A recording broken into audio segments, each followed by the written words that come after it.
Pemuda miskin dibayar 100 juta rupiah agar bertukar nasib dengan anak konglomerat selama sebulan. Setelah selesai tak disangka mereka hidup pemuda miskin jadi begini. Halo sahabat, apa kabar semuanya? Sebelum masuk ke ceritanya, jangan lupa nyalakan subtitle dan subscribe terlebih dahulu ya. Langit di atas atap seng rumah kontrakan Adam tampak kelabu, berpadu dengan asap tebal dari tempat pembakaran sampah di ujung gang.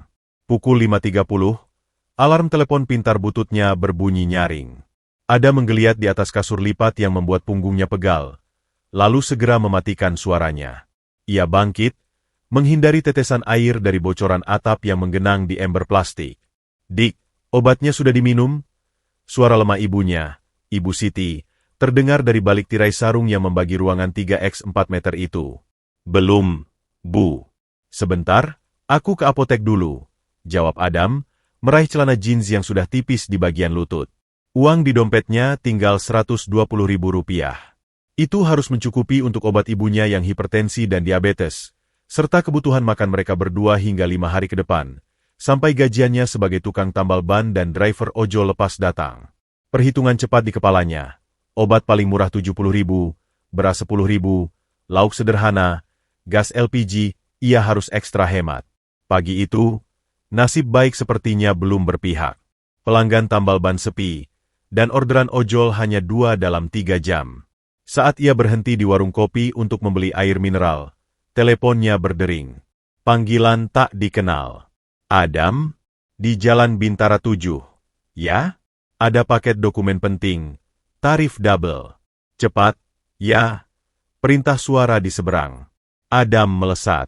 Uang double bisa menambah dana obat. Lokasi tujuan adalah sebuah gedung perkantoran elit di sudut kota. Setelah menyerahkan paket ke resepsionis, ia berbalik untuk pergi. Adam Santoso, seorang pria berjas abu-abu, berkacamata, dengan postur tegap menghampirinya. 2 orang lain, yang lebih besar, berdiri agak jauh. "Iya. Ada yang bisa saya bantu?" tanya Adam, berhati-hati. "Bapak boleh ikut kami sebentar? Ada pembicaraan penting." "Mengenai sebuah peluang," kata pria itu, bernama Pak Daniel, seperti tertulis pada kartu namanya yang halus. Dengan perasaan was-was, Adam dibawa ke sebuah ruang rapat kecil di lantai paling atas. Pandangannya tertumbuk pada pemandangan kota melalui dinding kaca. Ia merasa tidak pada tempatnya. "Bapak Adam, kami mewakili keluarga Wijaya," kata Pak Daniel. Adam mengangguk pelan. "Siapa di kota ini yang tidak tahu konglomerat Wijaya? Pemilik pusat perbelanjaan, properti, dan pabrik. Ada proposal yang tidak biasa. Putra tunggal keluarga, Bapak Gani Wijaya, membutuhkan pelajaran hidup. Keluarga ingin beliau merasakan hidup di luar kemewahannya. Sebaliknya, kami mencari seseorang yang bisa menjalani peran sebagai Gani dengan segala hak dan kewajibannya selama tepat 1 bulan. Adam tertawa getir. "Ini lelucon? Acara TV?" "Ini sangat serius," Pak Daniel menekankan, wajahnya tetap datar. "Kami telah melakukan penelitian diam-diam. Profil Bapak cocok, usia sama, fisik cukup mirip jika dengan styling yang tepat, pintar bertahan hidup, dan, maaf, sangat membutuhkan uang." Jantung Adam berdegup kencang. Untuk apa semua ini?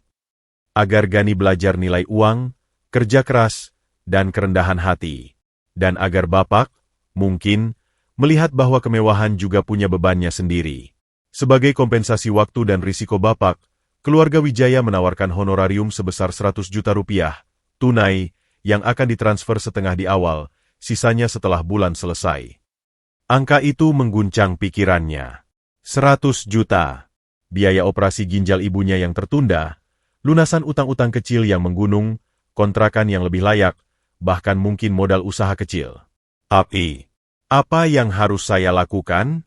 Dan Gani, dia akan tinggal di rumah saya. Bayangan itu terasa mustahil. Persis. Selama sebulan, Bapak akan tinggal di rumah keluarga Wijaya, mengikuti jadwal harian Gani, kursus, pertemuan sosial, aktivitas keluarga, dibimbing oleh tim kami. Semua biaya hidup mewah sudah ditanggung. Sementara Gani akan tinggal di tempat Bapak, dengan uang saku pas-pasan, dan harus mencari pekerjaan lepas seperti yang Bapak lakukan. Kedua pihak harus menjaga kerahasiaan mutlak. Hanya Ayah Gani, saya, dan tim kepercayaan yang tahu. Adam berdiri, berjalan ke jendela. Di bawah, mobil-mobil seperti mainan. Di kejauhan, ia bisa membayangkan atap seng rumah kontrakannya. Ibu saya, dia sakit. Saya tidak bisa meninggalkannya sebulan. Tim perawat pribadi dan dokter keluarga Wijaya akan menjenguk dan merawat ibu setiap hari selama Bapak tidak ada. Semua biaya pengobatan dan nutrisi terbaik akan kami tanggung. Itu di luar 100 juta. Tawaran itu terdengar terlalu bagus untuk menjadi kenyataan. Ini berisiko. Jika ketahuan, kami memiliki sumber daya untuk mengatur narasi. Gani akan liburan panjang ke luar negeri. Bapak akan mengikuti program intensif. Protokol sudah disiapkan. Dan jika saya gagal, jika saya tidak bisa berlaku seperti dia, kami akan melatih Bapak. Dasarnya, Bapak hanya perlu diam, mengamati, dan ikuti arahan tim. Yang kami cari bukan tiruan sempurna, melainkan transformasi wajar.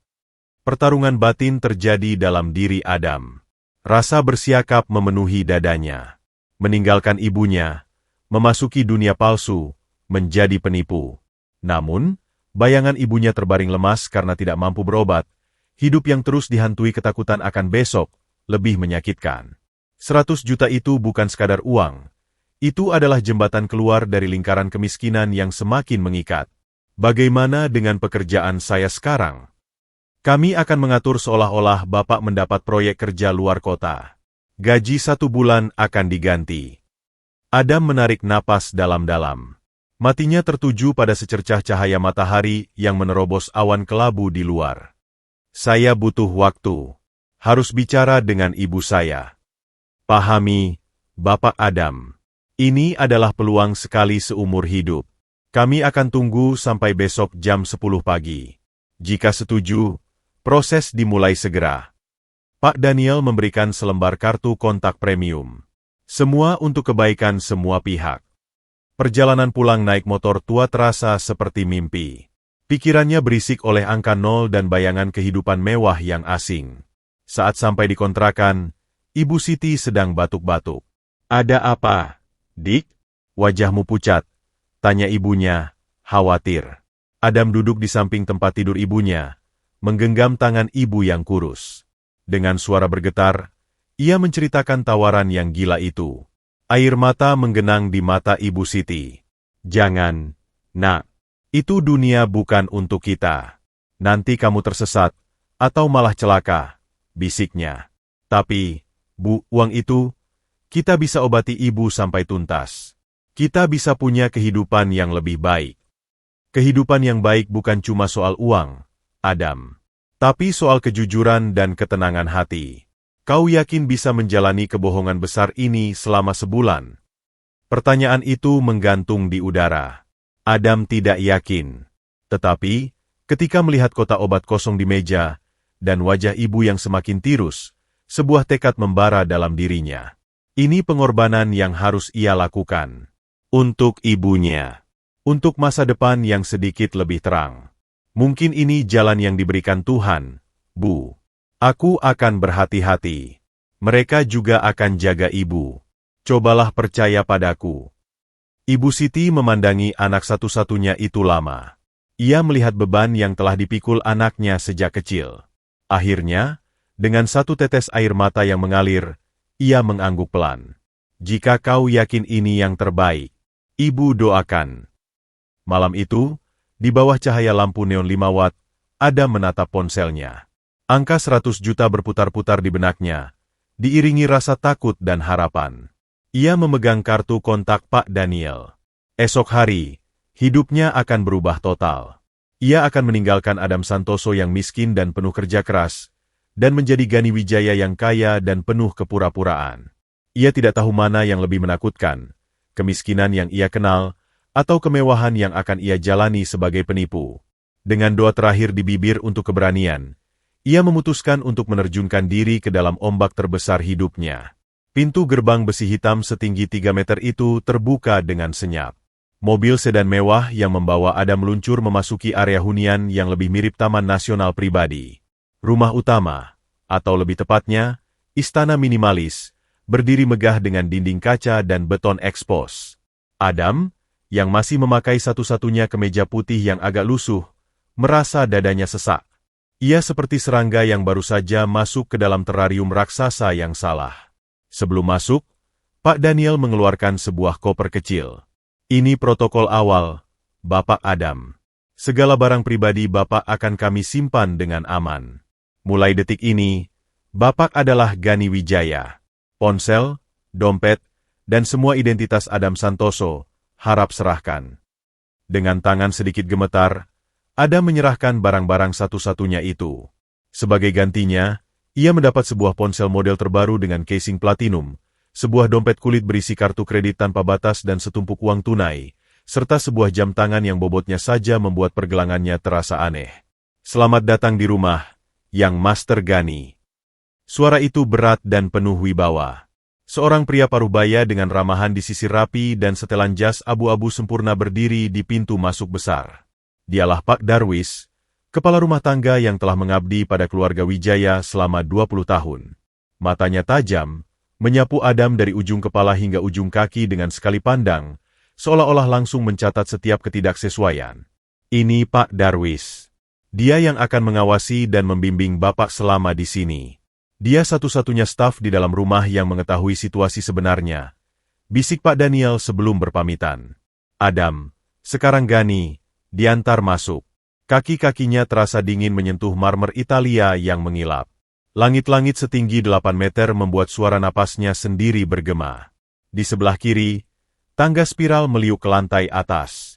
Di kanan, ruang duduk dengan sofa panjang berwarna krem yang terlihat terlalu suci untuk diduduki. Pertama-tama, kita harus merapikan penampilan yang master, ujar Pak Darwis tanpa senyum. Ia mengantarkan Adam ke kamar pribadi Gani di lantai 2. Kamar itu lebih luas dari seluruh rumah kontrakan Adam. Satu dinding adalah akuarium raksasa berisi ikan-ikan tropis berwarna-warni. Tempat tidur king size dengan tirai sutra. Sebuah area lounge dengan konsol game dan sound system mutakhir. Dan yang membuat Adam terkesiap, lemari pakaian walk-in yang lebih besar dari kamar mandinya di kontrakan, berisi ratusan baju, sepatu, dan aksesori yang tersusun rapi seperti toko butik. Kebiasaan Gani mandi pukul 6 pagi. Setelah itu, breakfast meeting dengan ayahnya setiap hari Senin di teras timur pukul 7. Karena hari ini Bapak baru tiba, breakfast meeting dibatalkan. Sebagai gantinya, Bapak akan mengikuti sesi briefing jadwal dan aturan dasar. Di sebuah ruang belajar yang mewah, Pak Darwis memaparkan jadwal harian Gani yang membuat Adam pusing. Pukul 7.30, pukul 9.30, kursus bahasa Mandarin via Zoom dengan tutor dari Beijing. Pukul 10, pukul 12, latihan golf di driving range privat di belakang rumah. Pukul 12.30, pukul 13.30, makan siang dan review berita bisnis. Pukul 14, pukul 16, sesi dengan personal trainer di gym pribadi.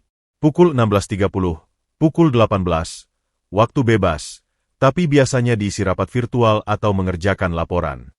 Pukul 19.30, makan malam.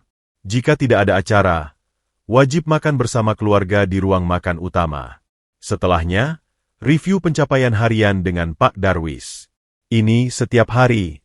Tanya Adam tak percaya. Hampir.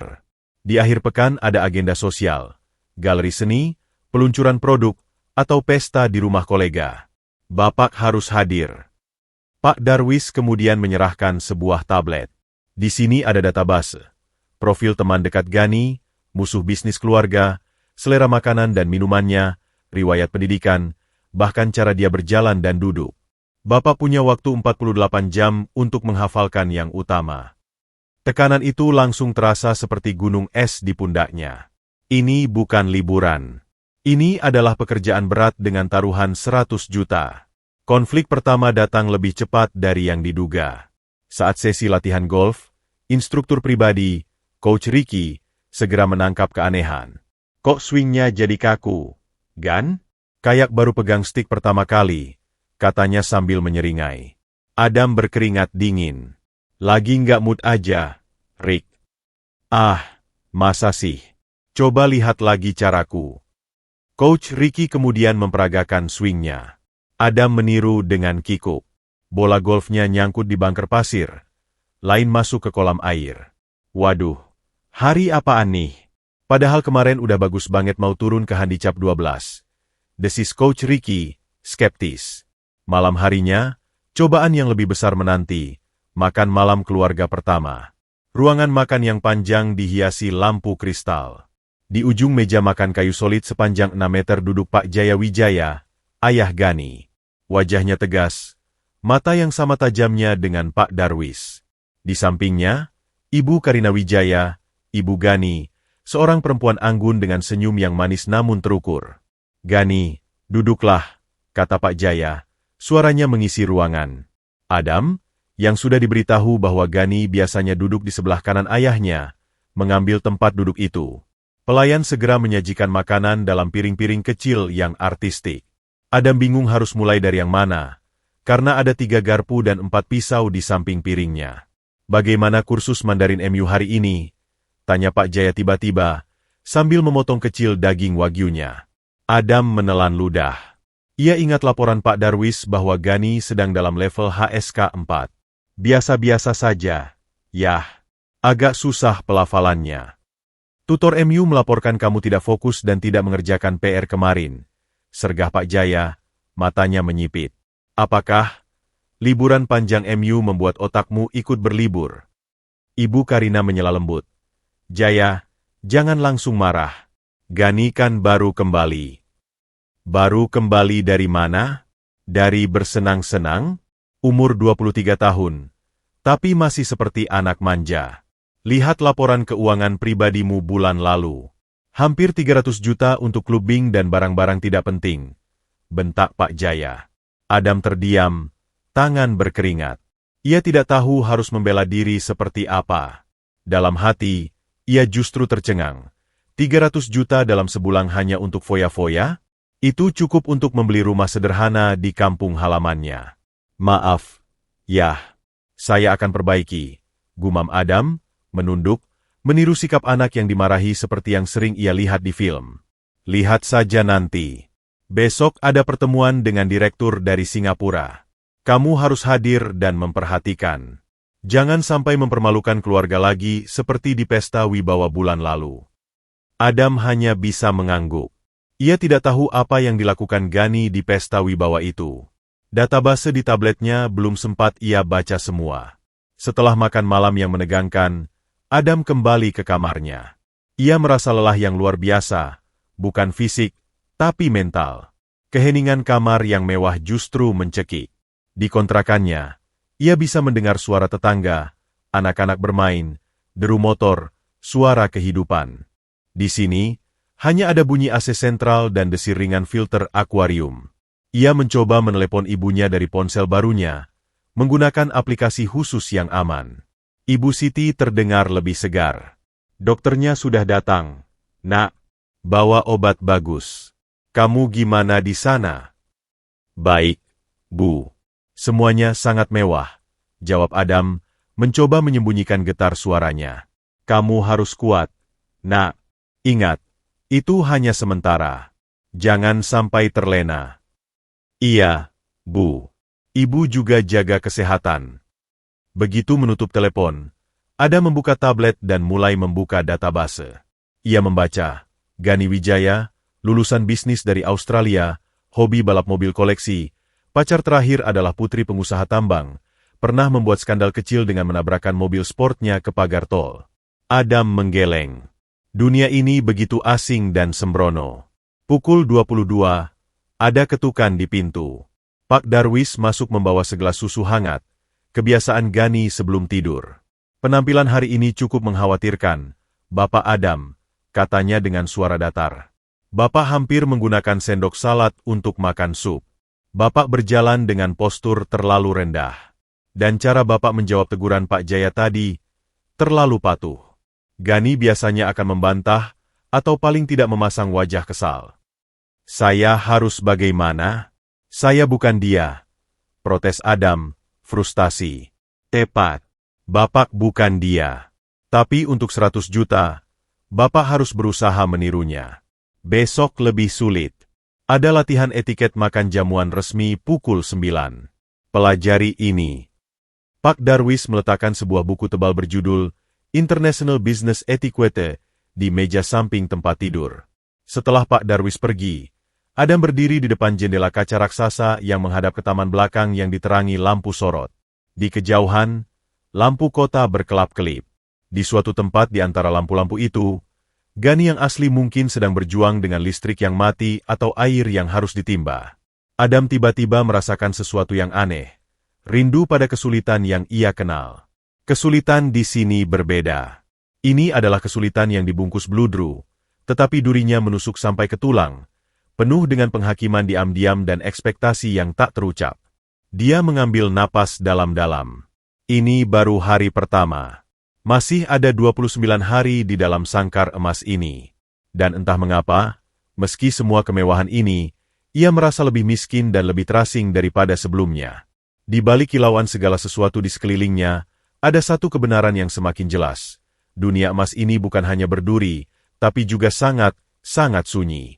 Hari ke-6 bagi Adam di dalam kostum Gani Wijaya. Tubuhnya sudah mulai beradaptasi dengan kasur empuk. Namun jiwanya masih tersiksa oleh rutinitas yang kaku. Pagi itu, Pak Darwis membawa kabar yang membuat darahnya mengalir lebih kencang. Yang Master, hari ini ada acara charity luncheon di Hotel Grand Majapahit. Acara untuk anak-anak penderita kanker. Anda dijadwalkan hadir mewakili keluarga Wijaya dan akan ada sesi wawancara singkat dengan media. Wawancara? Adam merasa tenggorokannya kering. Bukan biasanya dihindari. Keluarga Wijaya sedang dalam masa perbaikan citra. Keikutsertaan Anda di acara ini penting. Tenang, tim Public Relations sudah menyiapkan poin-poin yang harus Anda sampaikan. Anda hanya perlu menghafal. Pak Darwis memberikan selembar kertas berisi 3 paragraf yang penuh dengan jargon korporat dan pesan kebajikan. Perjalanan ke hotel menggunakan mobil Bentley yang dikemudikan sopir pribadi. Adam, mengenakan setelan jas baru yang dijahit khusus, duduk di belakang dengan Pak Darwis. Sepanjang jalan, ia terus melafalkan poin-poin itu. Kami di keluarga Wijaya percaya bahwa keberhasilan bisnis harus sejalan dengan tanggung jawab sosial. Investasi kami pada kesehatan anak adalah investasi pada masa depan bangsa. Grand Ballroom Hotel itu berkilauan. Para tamu bergaun mewah dan berjas mahal berseliweran, diselingi bunyi gelas kristal yang berdenting. Adam diantar ke meja utama, di mana beberapa petinggi perusahaan dan istri mereka sudah duduk. Senyum palsu dan anggukan formal dipertukarkan. Acara berjalan lancar hingga sesi jumpa pers. Beberapa jurnalis dari media terkemuka mengajukan pertanyaan standar. Adam, dengan hafalan yang dipelajari semalam, berhasil menjawab dengan cukup mulus. Nafasnya mulai lega. Mungkin ini tidak terlalu sulit. Tiba-tiba, seorang wanita dengan blazer merah dan potongan rambut bob yang tajam mengangkat tangannya. Tatapannya langsung, tidak sopan, dan penuh keingintahuan. Saskia dari majalah Warta Bisnis. Pertanyaan untuk Mas Gani. Adam mengangguk, memberi isyarat agar ia melanjutkan. Suara Saskia jernih dan sedikit menantang. Keluarga Wijaya baru saja mengakuisisi 51% saham PT Alam Hijau, perusahaan energi terbarukan yang cukup menjanjikan. Namun, ada kabar bahwa setelah akuisisi, rencana ekspansi ke daerah tertinggal justru ditunda, dan fokus dialihkan ke proyek di area komersial premium. Bukankah ini bertentangan dengan narasi investasi pada masa depan bangsa yang Anda sampaikan? Apakah ini hanya greenwashing dan pencitraan semata? Ruangan senyap sejenak. Para tamu saling pandang. Pertanyaan itu seperti pisau yang menyayat kulit halus acara charity ini. Adam membeku.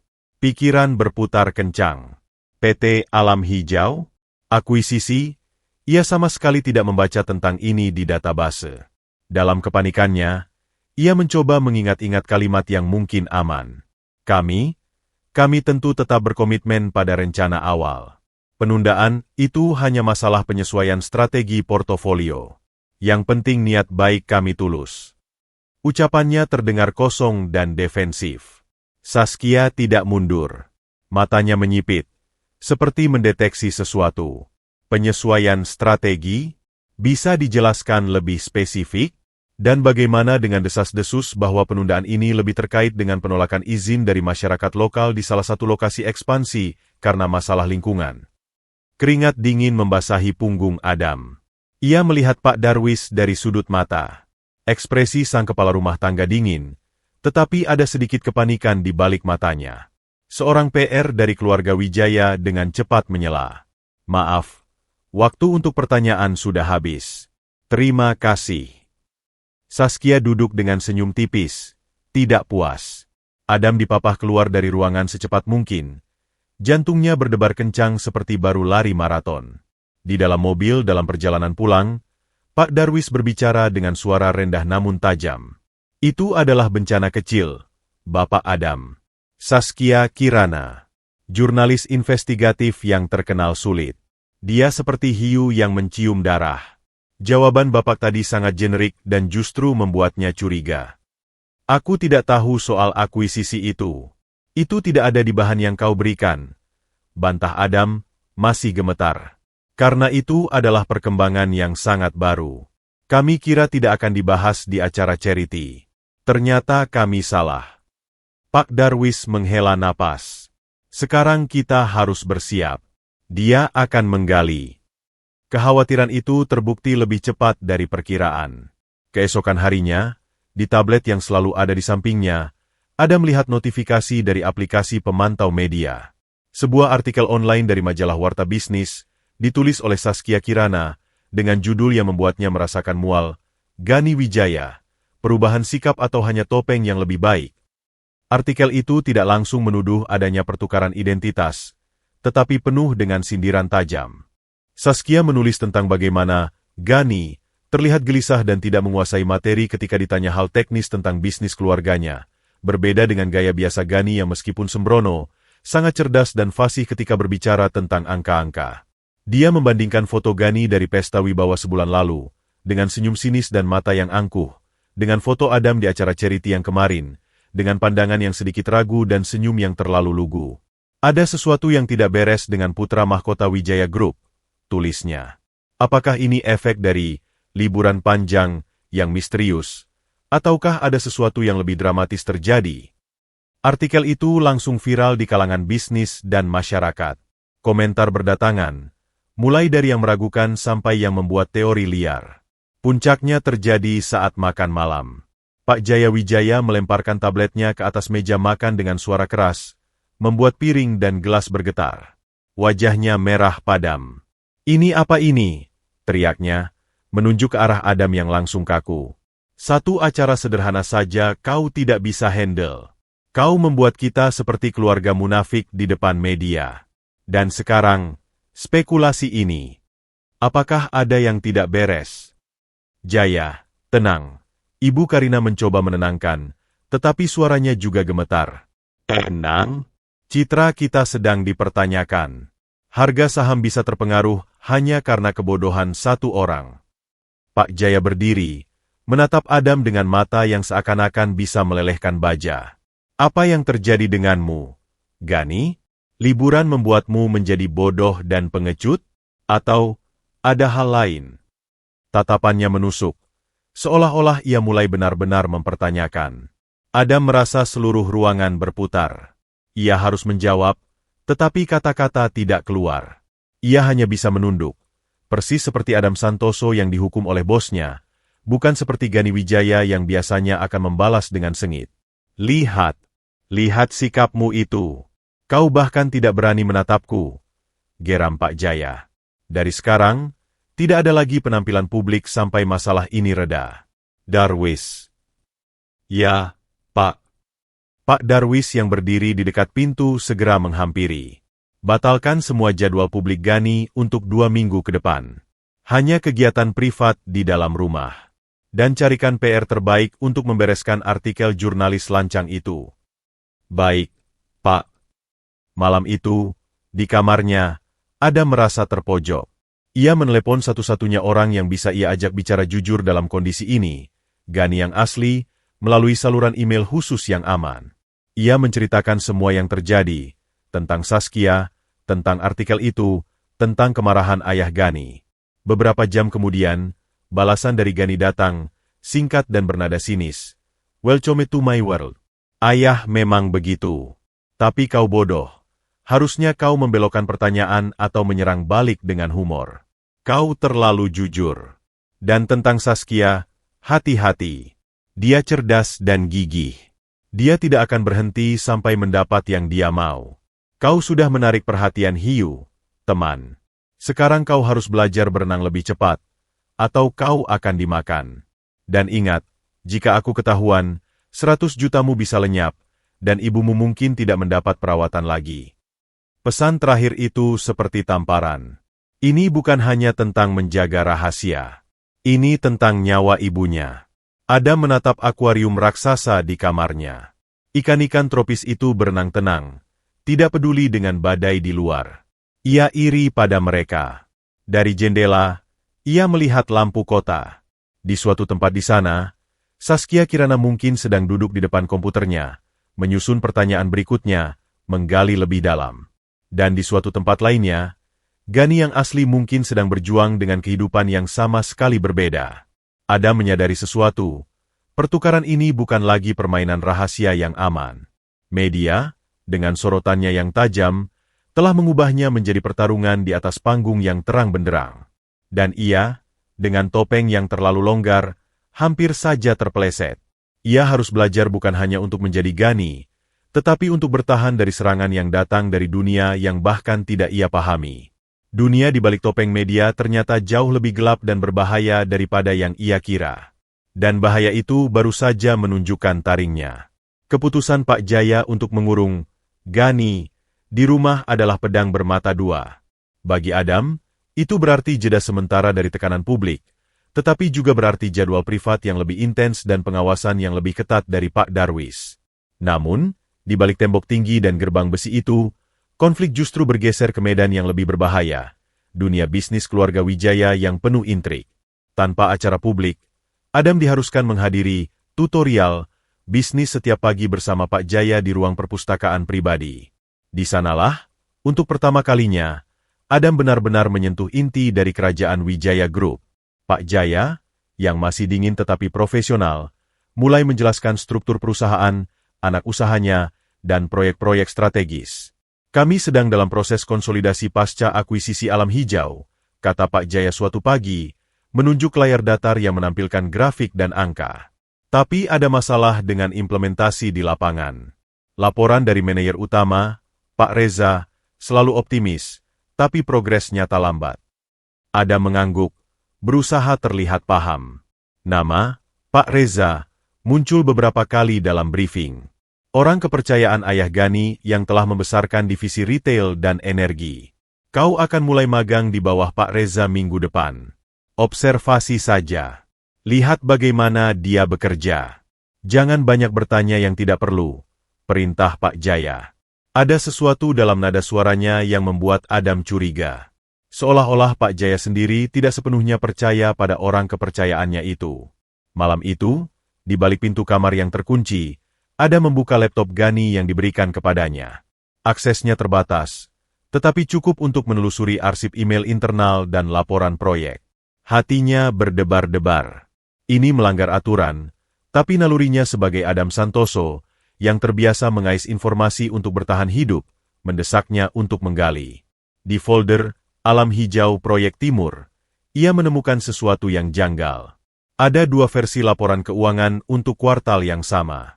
Satu versi yang dibagikan ke direksi, termasuk Pak Jaya, menunjukkan angka kerugian operasional yang wajar karena masa transisi.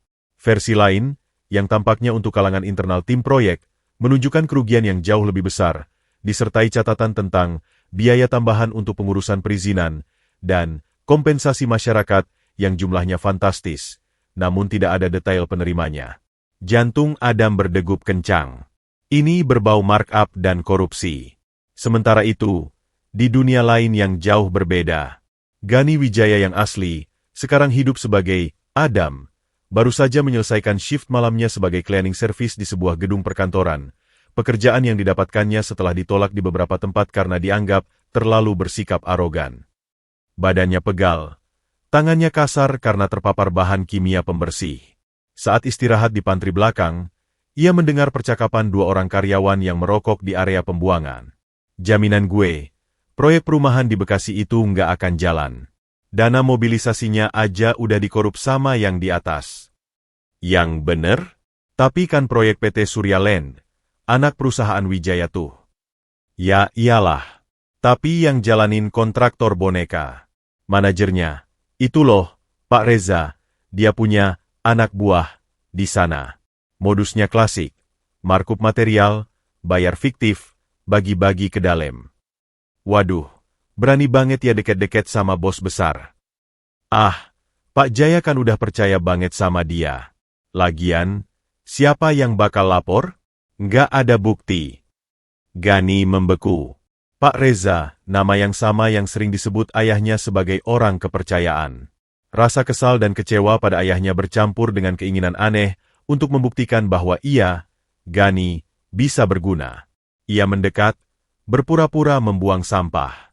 Maaf, saya dengar-dengar tadi soal proyek Bekasi. Itu proyek perumahan murah ya?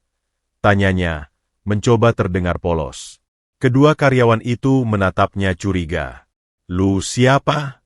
Cleaning service baru kan? Jangan banyak nanya yang nggak perlu. Bahaya, kata salah satunya. Lalu mereka berdua pergi. Gani tidak menyerah.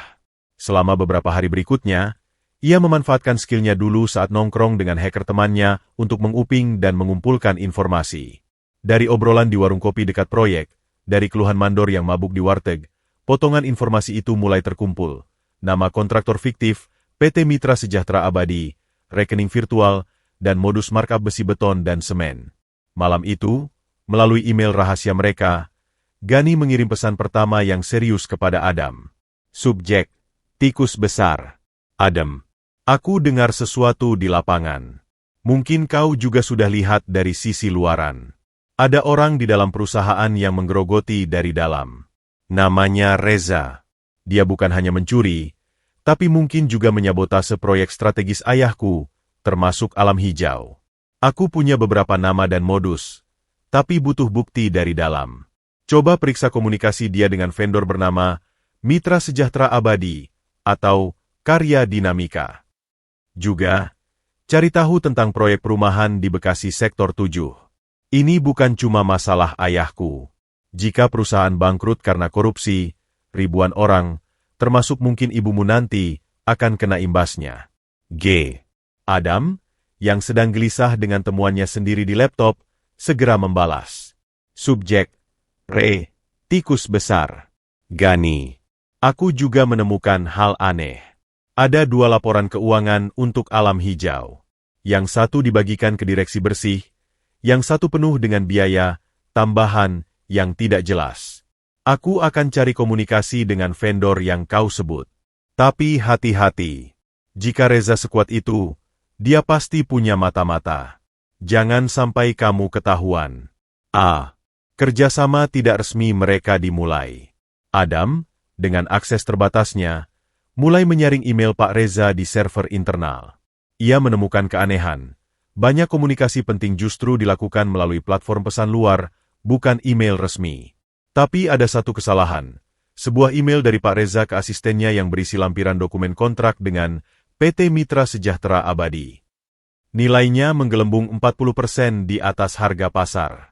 Adam mengunduh lampiran itu dengan cepat. Di sisi lain, Gani mengambil risiko lebih besar. Ia menyamar sebagai surveyor dari Dinas Perpajakan, dengan sedikit tipu-tipu dan uang suap kecil dari sisa uang saku yang ia sembunyikan, untuk mendatangi kantor kontraktor fiktif itu. Kantornya hanya ruangan kecil di ruko yang sepi, berisi 1 meja dan 2 orang yang terlihat seperti preman. Gani hampir ketahuan, tetapi berhasil kabur setelah mengambil foto-foto bukti. Mereka bertukar bukti via email terenkripsi. Potongan puzzle mulai menyatu. Namun, mereka tidak sadar bahwa mereka sedang berjalan di atas tambang ranjau. Pak Reza bukan orang bodoh.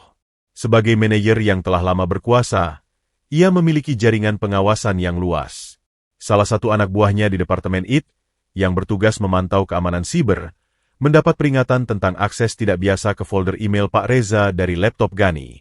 Orang itu melapor. Pak Reza, yang tenang dan licin seperti ular, tidak panik. Ia memerintahkan untuk melacak aktivitas lebih detail, termasuk memantau komunikasi keluar dari laptop itu. Teknologi keylogger diam-diam diinstal dari jarak jauh.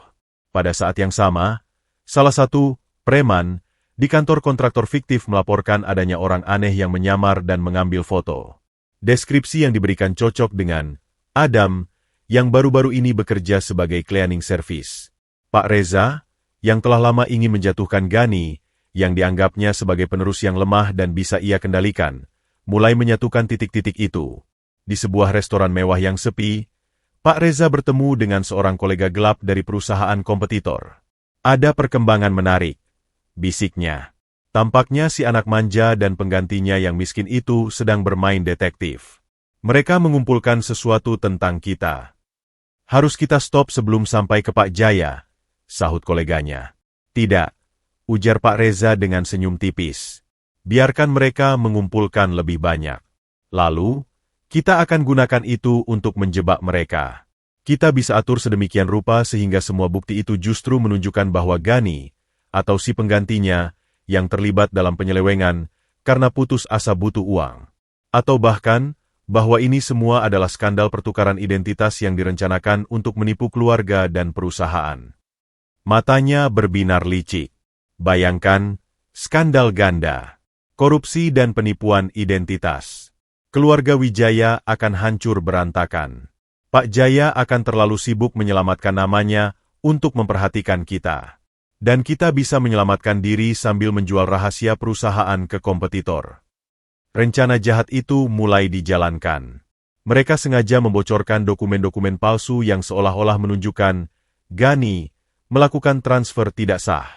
Mereka juga mulai menyebar desas-desus di kalangan bawah tentang orang aneh yang menggantikan Gani. Adam dan Gani, yang merasa semakin dekat dengan kebenaran, tidak menyadari bahwa jaring laba-laba sudah mulai mengurung mereka.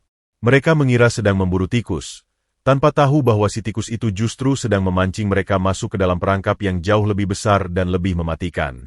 Musuh dalam selimut itu ternyata tidak hanya ingin mencuri, tetapi juga ingin menghancurkan seluruh keluarga dari dalam, dan dua pemuda itu, dengan niat baik mereka, tanpa sengaja sedang membawa dinamit yang akan meledakkan diri mereka sendiri.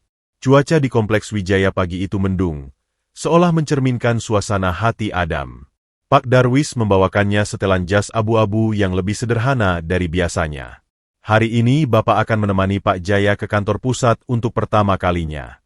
Ada beberapa urusan kecil yang harus ditangani. Adam mengangguk. Jantungnya berdegup campur antara gugup dan penasaran. Mungkin ini kesempatan untuk mengamati lebih dekat bagaimana Pak Reza beroperasi. Kantor pusat Wijaya Group adalah menara kaca setinggi 30 lantai yang mendominasi skyline kota. Adam yang terbiasa dengan ruang sempit, merasa hampir sesak oleh luasnya lobi dan langit-langit yang menjulang. Para karyawan melenggang dengan cepat, menyapa Yang Master Gani dengan hormat yang terukur, tetapi Adam bisa merasakan tatapan penilaian dari balik senyuman mereka. Mereka naik lift eksklusif ke lantai 27, lantai direksi. Ruang kerja Pak Jaya lebih mirip suite hotel mewah dengan view panorama kota 360 derajat. Namun, pagi itu suasana tegang.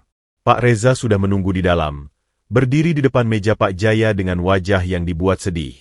Dia adalah pria berumur 50-an dengan ramahan di sisi rapi, kacamata berlensa tipis, dan senyum yang terlalu sempurna untuk dipercaya. Selamat pagi, Pak Jaya. Dan Gani, sambutnya, dengan sedikit penekanan pada nama itu, membuat Adam sedikit tidak nyaman. Kita ada masalah dengan Surya, kata Pak Jaya langsung ke pokok persoalan, sambil menyetelkan tablet ke arah Adam. Sopir pribadiku selama 15 tahun, Pak Surya. Laporan dari manajemen armada mengatakan ada penyimpangan bahan bakar yang signifikan dari mobil dinasnya. Polanya konsisten. Dia mengambil bensin lebih dari yang diperlukan untuk rutenya, lalu kemungkinan dijual lagi. Adam melihat foto seorang lelaki paruh baya dengan wajah tulus di layar. Jantungnya berdetak kencang. Ini persis seperti jenis ketidakadilan yang sering ia lihat di dunia akar rumput, orang kecil yang mudah dijadikan kambing hitam. Buktinya? Tanya Adam, Tanpa sadar menirukan nada skeptis Gani, Pak Reza menyodorkan berkas printout, laporan pemakaian dan pengisian ulang. Juga kesaksian dari beberapa staf di SPBU langganan. Polanya jelas. Dia mengisi untuk tangki 60 liter, tetapi dalam sehari melakukan perjalanan yang seharusnya hanya butuh 30 liter. Selisihnya hilang. Dan apa yang Pak Reza usulkan? Tanya Pak Jaya, menatap Adam seolah-olah ini adalah ujian. Tindakan tegas. Pak, kata Pak Reza dengan suara halus.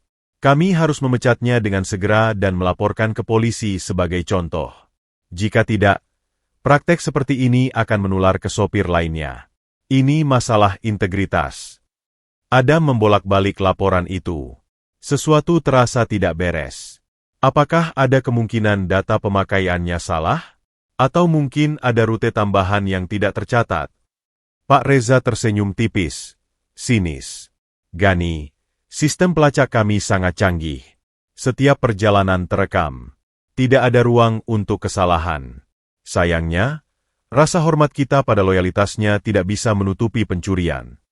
Bagaimana dengan kesaksian Pak Surya sendiri? Tahan Adam. Tentu saja dia menyangkal. Semua pencuri selalu menyangkal. Jawab Pak Reza dingin.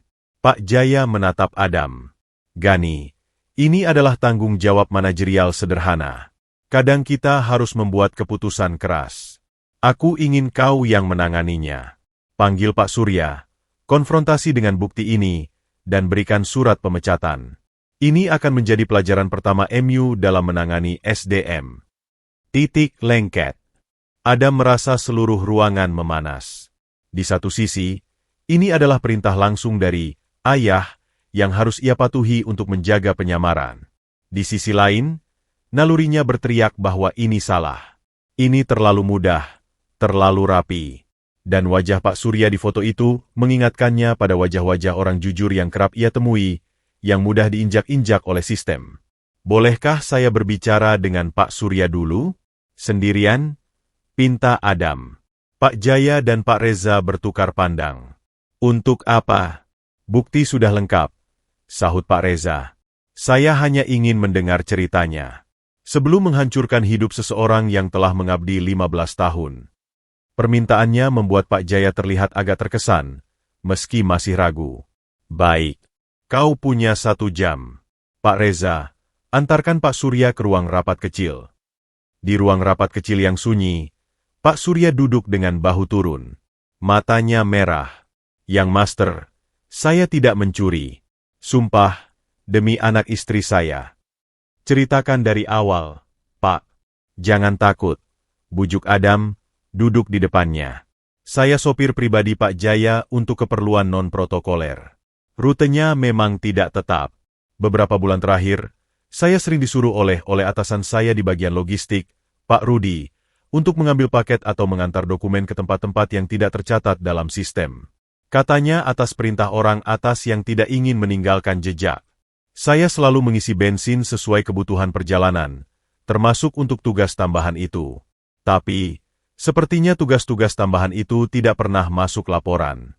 Jadinya, di sistem, bensin saya kebanyakan. Pak Rudi, dia bawahan siapa? Beliau, langsung di bawah Pak Reza, yang Master. Adam menghela napas. Modusnya klasik, menciptakan tugas gelap, menggunakan sumber daya perusahaan, mobil dan sopir, lalu menjadikan sopir sebagai kambing hitam ketika ketidaksesuaian ditemukan. Pak Surya hanyalah roda gigi kecil yang bisa dikorbankan. Apakah Anda punya bukti, pesan, catatan, apapun? Pak Surya menggeleng, putus asa. Hanya perintah lisan. Saya sopir, yang Master. Saya nurut saja. Adam berpikir cepat. Menuruti perintah Pak Jaya akan melukai hati nuraninya dan mungkin menghancurkan keluarga seorang yang tidak bersalah. Melawan berarti mencurigai Pak Reza dan berisiko menyulut konflik besar, dan mungkin membahayakan penyamarannya. Saya percaya Anda, Pak Surya, katanya akhirnya. Tapi kita butuh bukti. Lain kali, jika ada perintah lisan seperti itu, rekam dengan ponsel Anda. Sekarang, pulang saja dulu. Saya akan urus ini. Tapi pemecatan. Belum ada pemecatan. Saya yang tanggung jawab. Sementara itu, di dunia yang sama sekali berbeda, Gani, dalam kulit Adam, sedang menjalani shift paginya sebagai kurir pengantar barang berat di sebuah gudang milik salah satu vendor Wijaya Group. Udara pengap dan bau oli memenuhi ruangan. Bos gudang, seorang pria kasar bernama Bang Ucup, terkenal suka memotong bonus karyawan dengan alasan fiktif. Hari itu, Gani melihat seorang kurir tua bernama Pak Dharma hampir menangis di sudut. Bonus saya dipotong lagi, dikatakan ada barang hilang. Padahal saya sudah hati-hati sekali, keluhnya. Barang apa? Tanya Gani. Paket kecil berisi spare part elektronik. Saya yakin sudah serah terima dengan tanda tangan. Tapi Bang Ucup bilang ada komplain dari penerima bahwa paket kosong. Gani yang dulu tidak akan peduli, kini merasa api keadilan dalam dirinya menyala. Ini penindasan. Ia menghampiri Bang Ucup yang sedang menghitung uang di kantor kaca kecilnya. Bang, saya dengar ada masalah dengan paket Pak Dharma. Bisa saya lihat berita acara dan tanda terimanya? Urusan lo apa? Baru dateng sok jadi jagoan? Geram Bang Ucup. Dia yang lengah, ya dia yang tanggung. Potongan bonus itu peringatan. Tapi kalau ada tanda terima lengkap, berarti penerima yang bertanggung jawab, bukan kurirnya. Bantah Gani, logika bisnisnya yang terasah keluar. Bang Ucup berdiri, tubuhnya besar dan mengintimidasi. Lo mau berantem? Atau lo mau ikut dipotong bonusnya juga? Pilihan ada di depan Gani. Diam berarti ikut dalam ketidakadilan, membiarkan orang kecil ditindas, sesuatu yang mungkin sering dilakukan Gani yang lama. Melawan berarti risiko dipecat, kehilangan uang yang dibutuhkan untuk bertahan, dan mungkin masalah fisik. Tapi ia teringat pada tekadnya untuk berubah, dan pada keberanian Adam yang mencoba menjadi Gani dengan caranya sendiri. Ia juga ingat email tentang Pak Reza.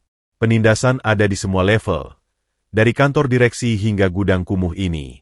Kalau begitu, saya akan laporkan ke manajemen pusat vendor ini. Saya yakin mereka punya prosedur klarifikasi sebelum memotong gaji karyawan. Saya juga minta audit terhadap semua barang hilang selama 6 bulan terakhir, kata Gani dengan tenang, tapi tegas. Ia menggunakan bahasa dan sikap direktur yang tanpa sadar keluar. Bang Ucup terbelalak. Biasanya tidak ada yang berani menantangnya. Lo siapa sih? Saya Adam. Tapi saya tahu hak-hak pekerja. Dan saya akan perjuangkan ini, untuk Pak Dharma dan untuk semua yang pernah kamu rugikan. Gian tidak berhenti di situ. Ia mengumpulkan beberapa kurir lain yang kerap menjadi korban, mengajari mereka untuk meminta bukti tertulis setiap ada klaim kerusakan atau kehilangan. Ia bahkan diam-diam merekam percakapannya dengan Bang Ucup tentang pemotongan rutin sebagai jaminan. Risikonya datang cepat. Esok harinya, Gani dipecat. Tapi sebelum pergi, ia telah mengirimkan rekaman dan laporan tertulis ke email HRD perusahaan vendor tersebut. 2 hari kemudian, kabar sampai kepadanya. Bang Ucup diskors dan audit internal digelar. Bonus Pak Dharma dikembalikan. Di Menara Wijaya, Adam menghadapi konsekuensinya. Ia kembali ke ruangan Pak Jaya dan dengan hormat menyampaikan bahwa ia tidak bisa memecat Pak Surya karena ada indikasi penyalahgunaan wewenang di bagian logistik. Pak Reza marah. Ini tidak profesional. Gani, karyawan yang melanggar harus dihukum. Tapi karyawan yang dijadikan alat dan kemudian dikorbankan harus dilindungi. Balas Adam, menatap langsung ke mata Pak Reza untuk pertama kalinya. Saya usulkan audit internal terhadap perintah tugas lisan dan rekonsiliasi bahan bakar di semua unit. Jika Pak Surya bersalah, bukti akan muncul. Jika tidak, kita akan menemukan di mana kebocoran sebenarnya. Diam yang menyelimuti ruangan itu nyata. Pak Jaya memandangi anaknya dengan ekspresi yang tak terbaca, terkesan, bingung, dan curiga sekaligus. Ujian loyalitas ini mengungkapkan lebih dari yang diharapkan. Adam telah menunjukkan loyalitas pada keadilan, bukan pada hierarki buta. Gani telah menunjukkan loyalitas pada orang kecil, bukan pada kenyamanannya sendiri. Malam itu, email rahasia mereka ramai. Gani, aku dipecat, tapi preman di gudang itu akan dapat masalah. Rasanya aneh, tapi bagus. Adam, Aku mungkin membuat musuh kuat hari ini. Tapi sopir tua itu bisa pulang dengan tenang. Itu sepadan. Mereka berdua, di kutub dunia yang berbeda, telah melewati ujian yang mengubah persepsi mereka tentang diri sendiri dan tentang arti loyalitas yang sesungguhnya. Namun, mereka tidak tahu bahwa tindakan mereka yang penuh integritas itu justru telah mempercepat rancangan jahat Pak Reza. Dua orang yang mencoba melakukan hal benar, tanpa sadar sedang mengasah pisau yang suatu hari nanti akan diarahkan ke leher mereka sendiri. Loyalitas mereka pada kebenaran mungkin akan menjadi senjata makan tuan. Setelah insiden Pak Surya, Ada mendapat hukuman halus dari Pak Jaya. Ia dikembalikan ke kurungan rumah, dengan penambahan tutor etiket dan public speaking yang lebih intensif. Dunianya kembali menyempit ke dalam dinding-dinding marmer yang dingin. Namun, justru dalam isolasi ini, sebuah gerbang tak terduga terbuka. Pak Jaya, dalam upaya memperbaiki citra keluarga pasca artikel Saskia, memutuskan untuk meluncurkan program beasiswa Wijaya Muda Berdaya. Tim PR membutuhkan profil penerima beasiswa yang inspiratif untuk materi kampanye. Dan, atas usulan tak jelas dari seseorang di tim, yang kemudian Adam curigai adalah Pak Reza, jurnalis yang ditunjuk untuk mewawancarai dan menulis profil tersebut adalah Saskia Kirana. Saskia. Adam nyaris tersedak air mineralnya saat Pak Darwis menyampaikan kabar itu saat sarapan. Bukankah dia yang menyerang kita? Justru itu, yang master, jawab Pak Darwis dengan logika PR yang dingin. Dengan melibatkannya, kita menunjukkan keterbukaan. Jika tulisannya positif, kredibilitasnya akan membersihkan noda sebelumnya. Jika negatif, kita bisa klaim dia bias. Ini adalah strategic move. Adam tidak yakin. Pertemuan singkatnya dengan Saskia di acara charity telah meninggalkan kesan mendalam, kecerdasan yang tajam, keberanian, dan mata yang seakan bisa melihat langsung ke dalam jiwa. Sangat berbahaya. Pertemuan pertama dilakukan via video call. Saskia, dari sudut kamar kerjanya yang dipenuhi buku, terlihat profesional tanpa senyum. Saya akan mewawancarai 3 kandidat penerima beasiswa. Saya butuh konteks dari Anda, sebagai representasi keluarga penyandang dana. Bisa kita mulai dengan motivasi Anda pribadi mendukung program ini? Adam, dengan naskah yang telah disiapkan tim PR di depannya, mulai membacakan poin-poin tentang tanggung jawab sosial dan investasi pada generasi muda. Suaranya datar, seperti robot. Saskia mendengarkan dengan kepala sedikit miring. Maaf, Mas Gani, tapi itu terdengar seperti siaran pers. Saya ingin pendapat pribadi Anda. Apa yang membuat Anda, Gani Wijaya, tergerak? Apa pengalaman pribadi yang membentuk kepedulian Anda? Pertanyaan itu mengenai titik rawan. Adam Santoso memiliki banyak sekali alasan pribadi. Ibunya yang sakit, perjuangan kuliah sambil kerja, impian yang tertunda karena kemiskinan. Tapi Gani Wijaya? Apa yang ia ketahui tentang perjuangan? Saya melihat banyak talenta yang terbuang karena ketiadaan kesempatan. Ucap Adam, mencoba mengarang dari pengalaman hidupnya sendiri, tapi dengan menyamar. Bukan karena mereka tidak mampu, tapi karena sistem seringkali tidak adil. Beasiswa ini mungkin hanya setetes air, tapi saya harap bisa mengubah hidup seseorang, seperti seseorang yang saya kenal dulu. Ia teringat pada teman sekelasnya yang pintar tapi harus putus sekolah. Diam sejenak di seberang layar. Ekspresi Saskia berubah, sedikit melembut. Cerita tentang seseorang yang Anda kenal, itu bisa diceritakan lebih detail? Itu justru yang akan menyentuh pembaca. Dan tanpa bisa menahan diri, terperangkap dalam kerinduan untuk menjadi diri sendiri walau sebentar, Adam mulai bercerita tentang teman yang harus membantu orang tuanya berjualan di pasar sejak pagi sebelum sekolah, yang selalu ranking 1 namun hampir tidak bisa melanjutkan ke perguruan tinggi, yang matanya selalu penuh dengan kelelahan dan harapan. Ia bercerita dengan penuh perasaan, karena teman itu adalah dirinya sendiri. Saskia mendengarkan dengan saksama, tanpa mencatat. Itu sangat manusiawi, Gani. Terima kasih telah berbagi. Untuk pertama kalinya, ada senyuman tulus di bibirnya. Video call itu berlangsung lebih lama dari jadwal, dan diikuti dengan sesi-sesi berikutnya, kadang via call, kadang untuk membahas draft artikel. Perlahan, tapi pasti, Tembok profesionalisme antara mereka mulai retak.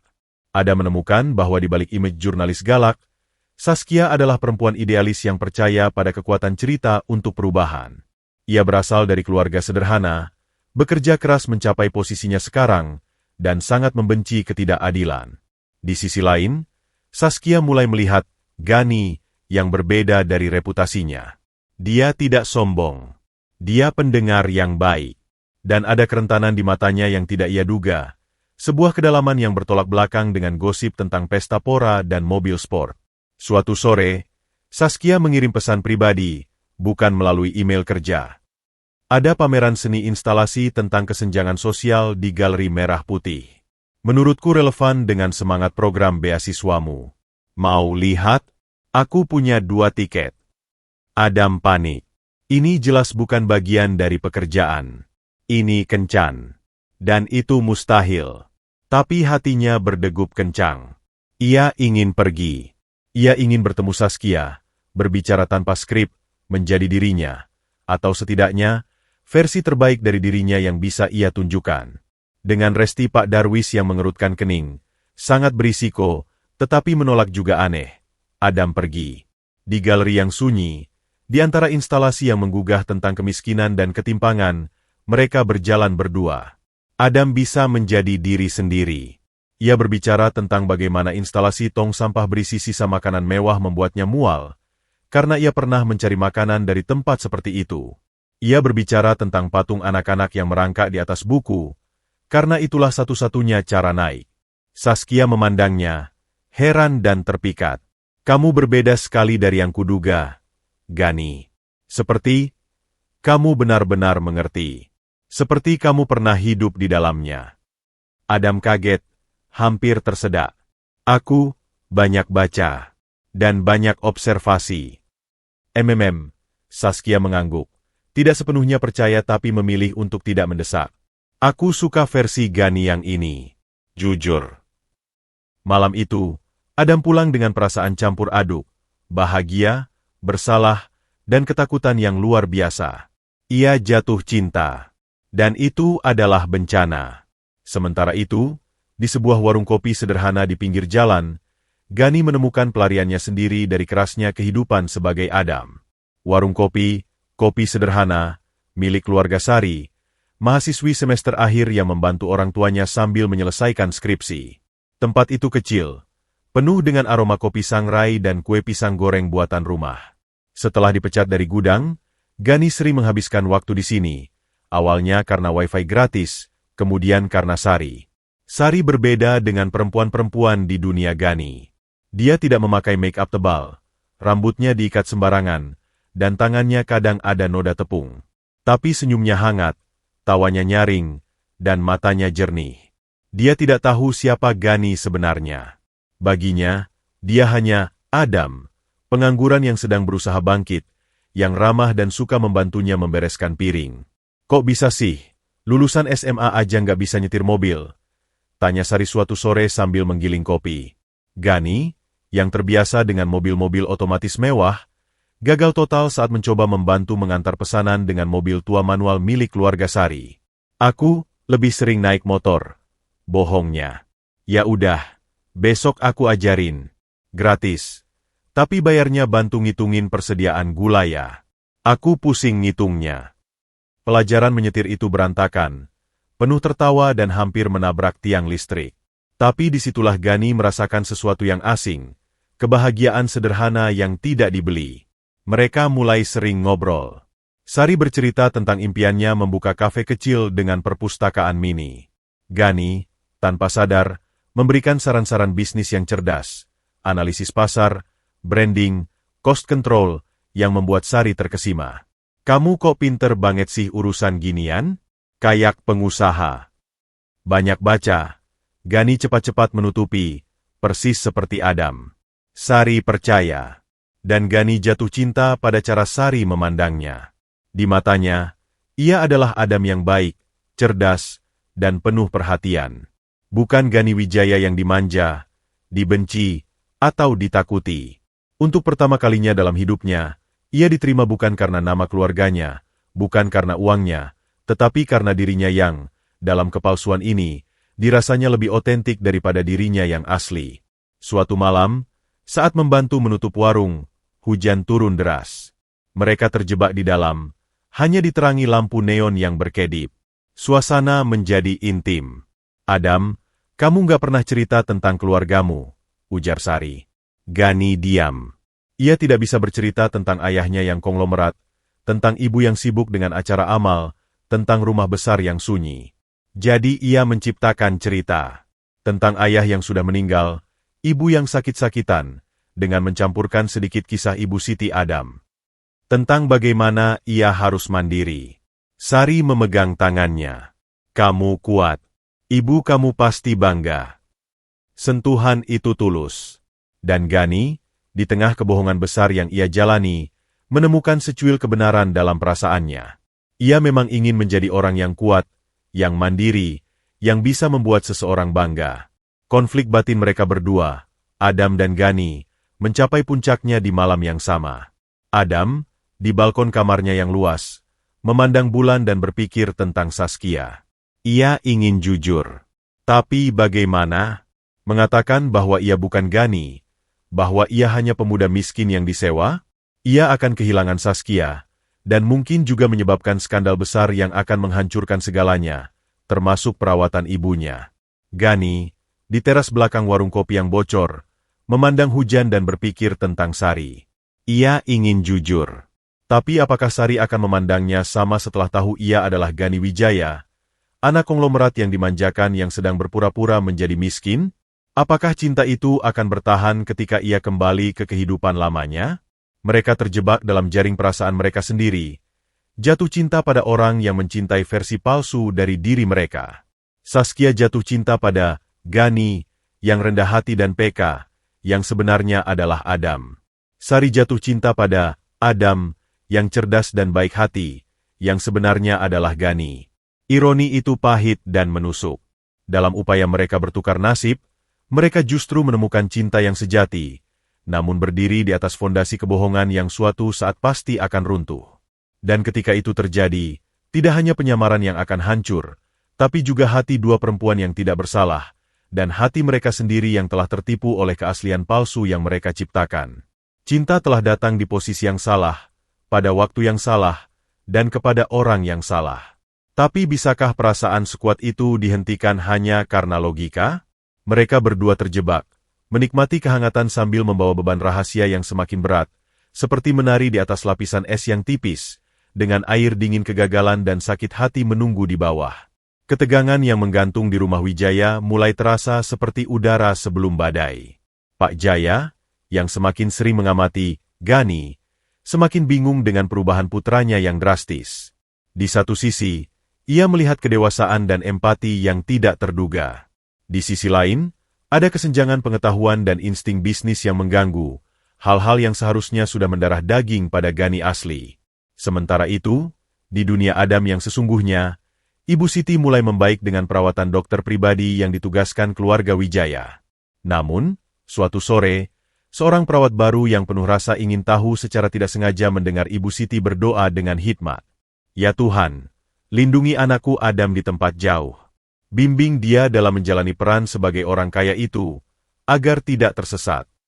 Adam, peran sebagai orang kaya, perawat itu, yang ternyata memiliki hubungan dengan salah satu staf tingkat menengah di perusahaan Wijaya, menyimpan informasi aneh itu di benaknya. Di markas kecil Pak Reza, semua benang mulai terhubung. Laporan dari mata-matanya di IT soal akses mencurigakan dari laptop Gani terhadap folder rahasia. Laporan dari preman di kontraktor fiktif, tentang penyelidik misterius. Laporan dari sopir pribadi bahwa Gani bertingkah aneh dan seperti tidak mengenal jalan-jalan biasa di kota. Ditambah dengan kebocoran dari perawat tentang doa Ibu Siti. Pak Reza, dengan kecerdikan liciknya, menyusun puzzle itu. Ia tidak langsung percaya pada teori pertukaran identitas yang terdengar seperti sinetron. Tapi sebagai seorang yang oportunis, ia melihat peluang emas. Benar atau tidak, narasi ini bisa ia gunakan. Ia memerintahkan anak buahnya untuk menyelidiki Adam Santoso, mengambil sampel DNA dari gelas yang ia pakai di warung kopi, membandingkan dengan DNA dari sikat gigi Gani di rumah, yang mudah didapatkan dari asisten rumah tangga yang bisa dibeli, dan melacak latar belakang Adam sepenuhnya. Hasilnya datang lebih cepat dari perkiraan. DNA tidak cocok, dan penyelidikan menemukan bahwa Adam Santoso, pemuda miskin yang tinggal bersama ibunya yang sakit, telah mendapat proyek kerja di luar kota persis bersamaan dengan liburan panjang Gani. Semuanya terlalu rapi untuk kebetulan. Senyum memanjang di wajah Pak Reza. Ini lebih dari yang ia harapkan.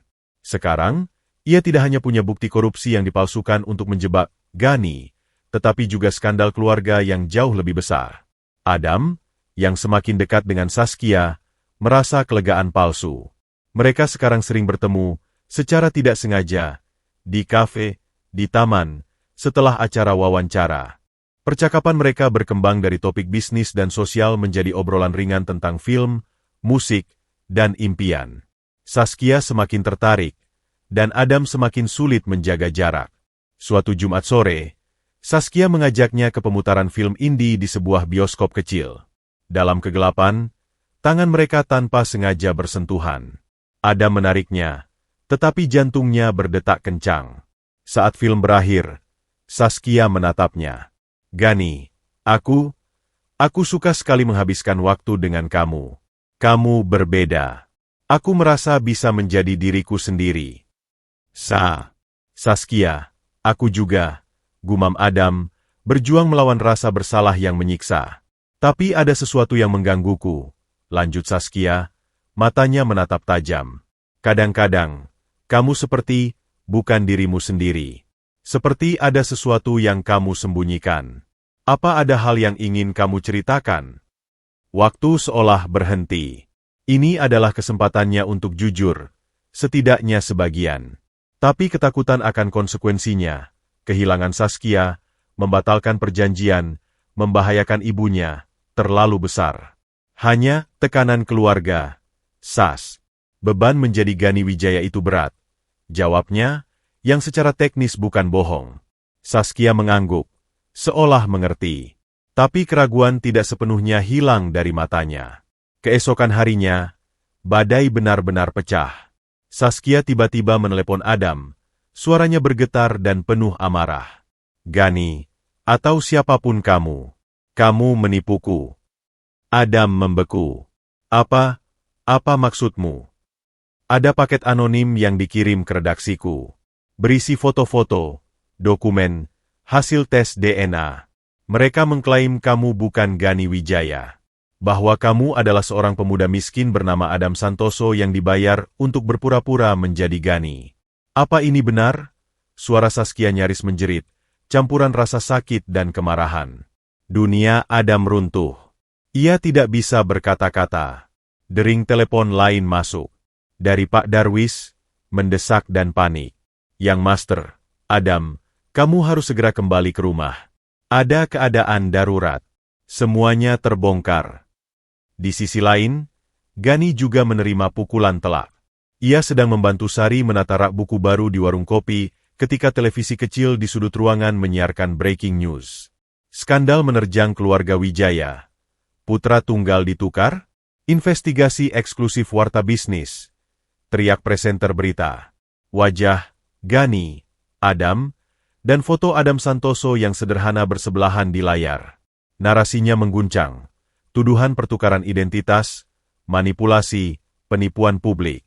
Dan yang lebih menghancurkan bagi Gani, mereka menyebut nama Adam Santoso sebagai pemuda miskin yang terlibat, bersama dengan foto ibunya yang sakit. Sari memandang layar, lalu memandang Gani.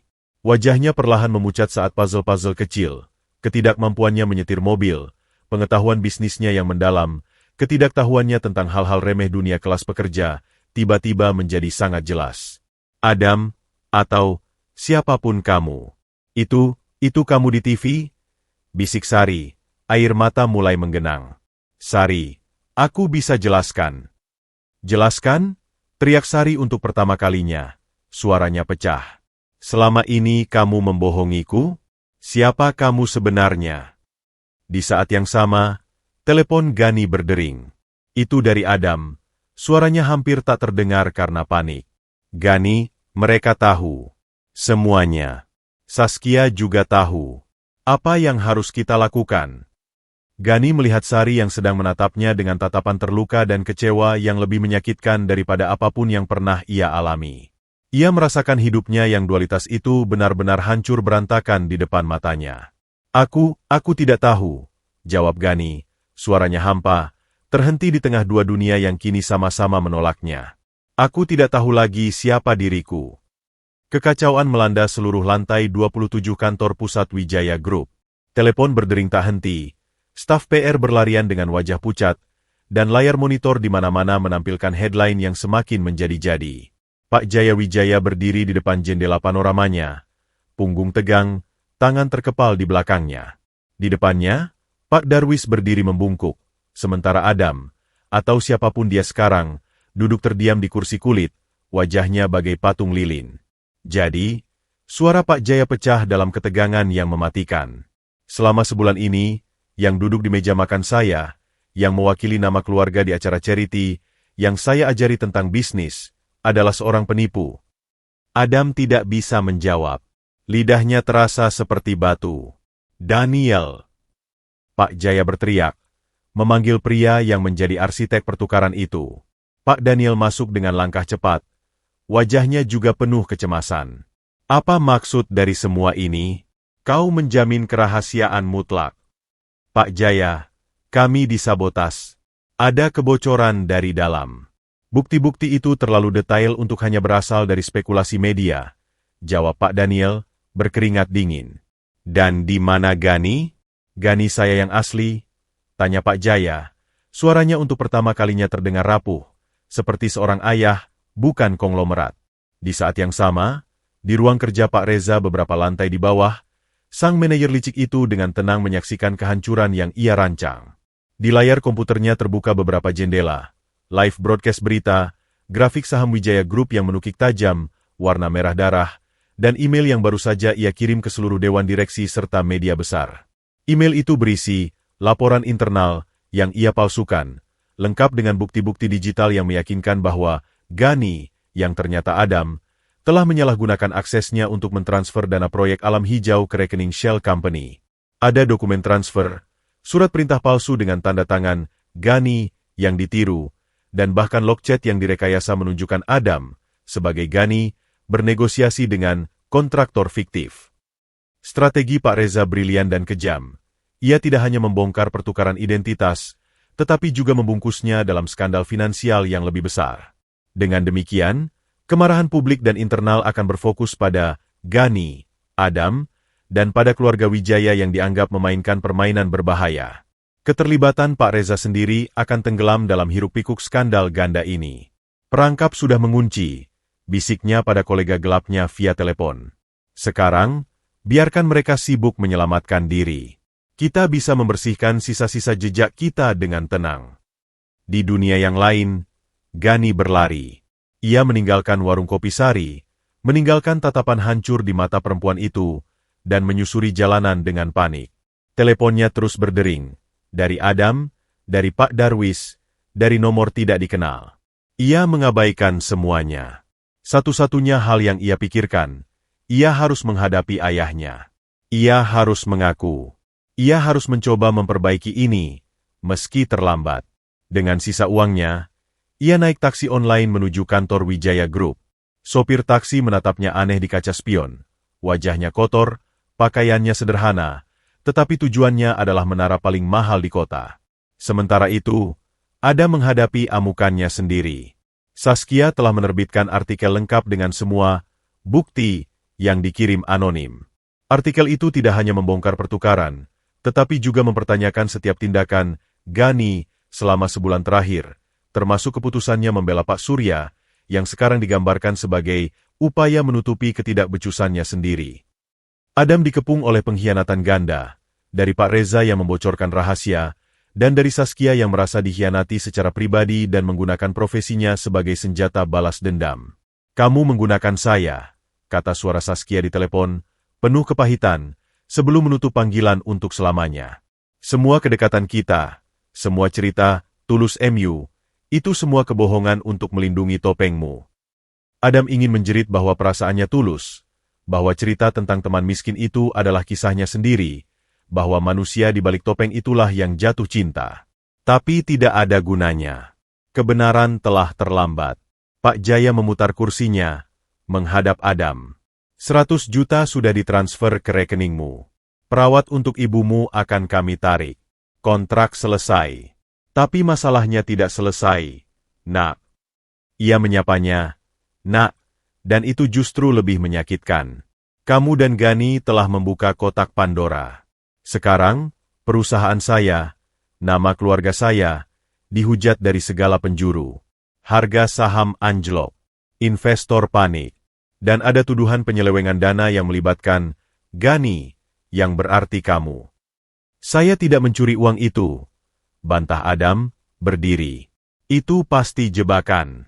Saya menemukan ketidakberesan di laporan Pak Reza, dan saya dan Gani sedang mengumpulkan bukti. Gani, potong Pak Jaya sinis. Kamu dan Gani bekerja sama untuk mengumpulkan bukti melawan salah satu manajer paling senior saya. Ia tertawa getir, tak percaya. Cerita yang bagus. Tapi dunia tidak akan percaya pada cerita dua pemuda idealis.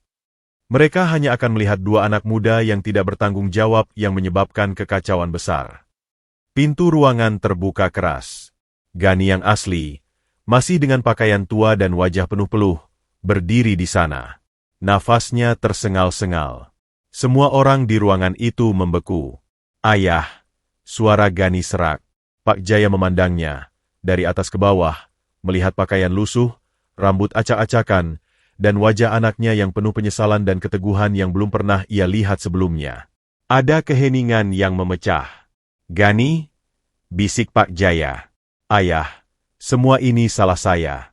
Saya yang arogan, saya yang manja. Adam tidak bersalah.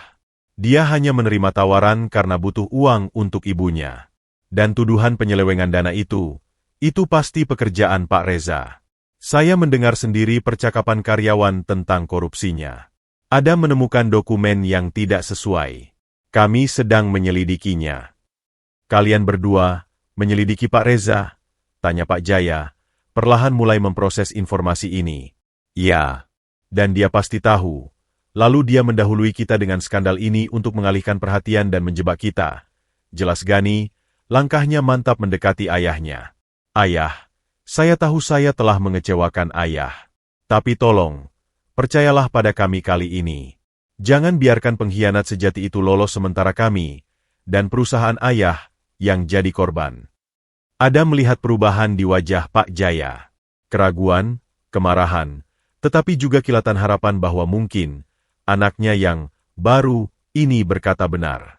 Namun, sebelum keputusan apapun bisa diambil, Kepala Keamanan bergegas masuk. Pak Jaya, ada tim dari Bareskrim dan OJK di lobi. Mereka membawa surat perintah untuk mengamankan dokumen terkait proyek Alam Hijau dan untuk meminta keterangan. Mas Gani. Tatapannya beralih antara Adam dan Gani yang asli, bingung. Lihat, ayah, desis Gani. Dia tidak membuang waktu. Dia langsung melibatkan penegak hukum untuk mengubur kita. Pak Jaya menatap kedua pemuda itu, satu yang dibesarkannya tetapi asing, satu yang asing tetapi kini terlihat lebih seperti putranya daripada sebelumnya. Dalam krisis terbesar dalam hidupnya, di tengah kehancuran yang mengancam segalanya yang ia bangun, ia harus memilih, mempercayai insting dan anaknya, atau menyerah pada tekanan dan skandal yang telah dirancang dengan rapi. Darwis, perintah Pak Jaya, suaranya tiba-tiba tenang dan penuh wibawa lagi. Bawa Adam ke ruang aman di lantai 25. Jangan biarkan siapapun mendekat, termasuk polisi, sampai saya perintahkan. Gani, ia menatap anak kandungnya. Kau ikut aku. Kita hadapi ini bersama. Dan kau akan ceritakan semua yang kau tahu tentang Pak Reza, dari awal. Itu adalah pengakuan. Pengakuan bahwa Gani, dalam pakaian lusuh dan penuh debu jalanan, akhirnya dianggap layak untuk diajak bertempur. Adam dipandu keluar oleh Pak Darwis. Saat melewati Gani, mereka saling bertatapan. Tidak ada kata-kata yang diucapkan, tetapi dalam pandangan itu ada pengertian, rasa terima kasih, dan pengakuan bahwa persahabatan aneh mereka telah melampaui transaksi 100 juta. Mereka kini berada di perahu yang sama, menghadapi badai yang sama.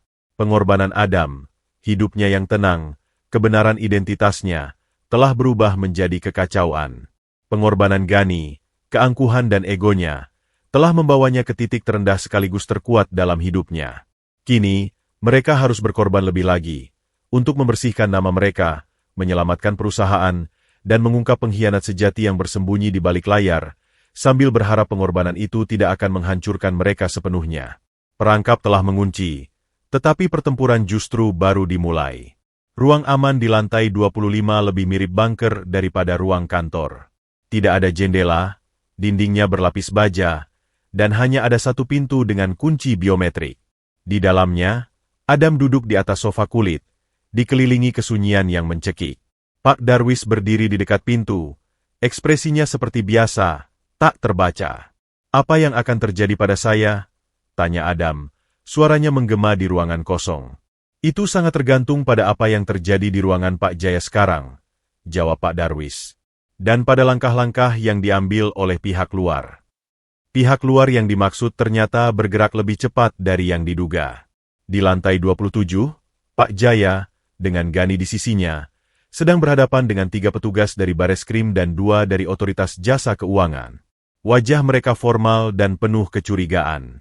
"Kami memiliki bukti awal dugaan penyalahgunaan dana proyek strategis pemerintah yang melibatkan putra Bapak, serta skandal penipuan identitas yang dapat memperparah kasus ini," kata salah satu penyidik Bareskrim, seorang pria dengan kumis tipis bernama AKP Rendra.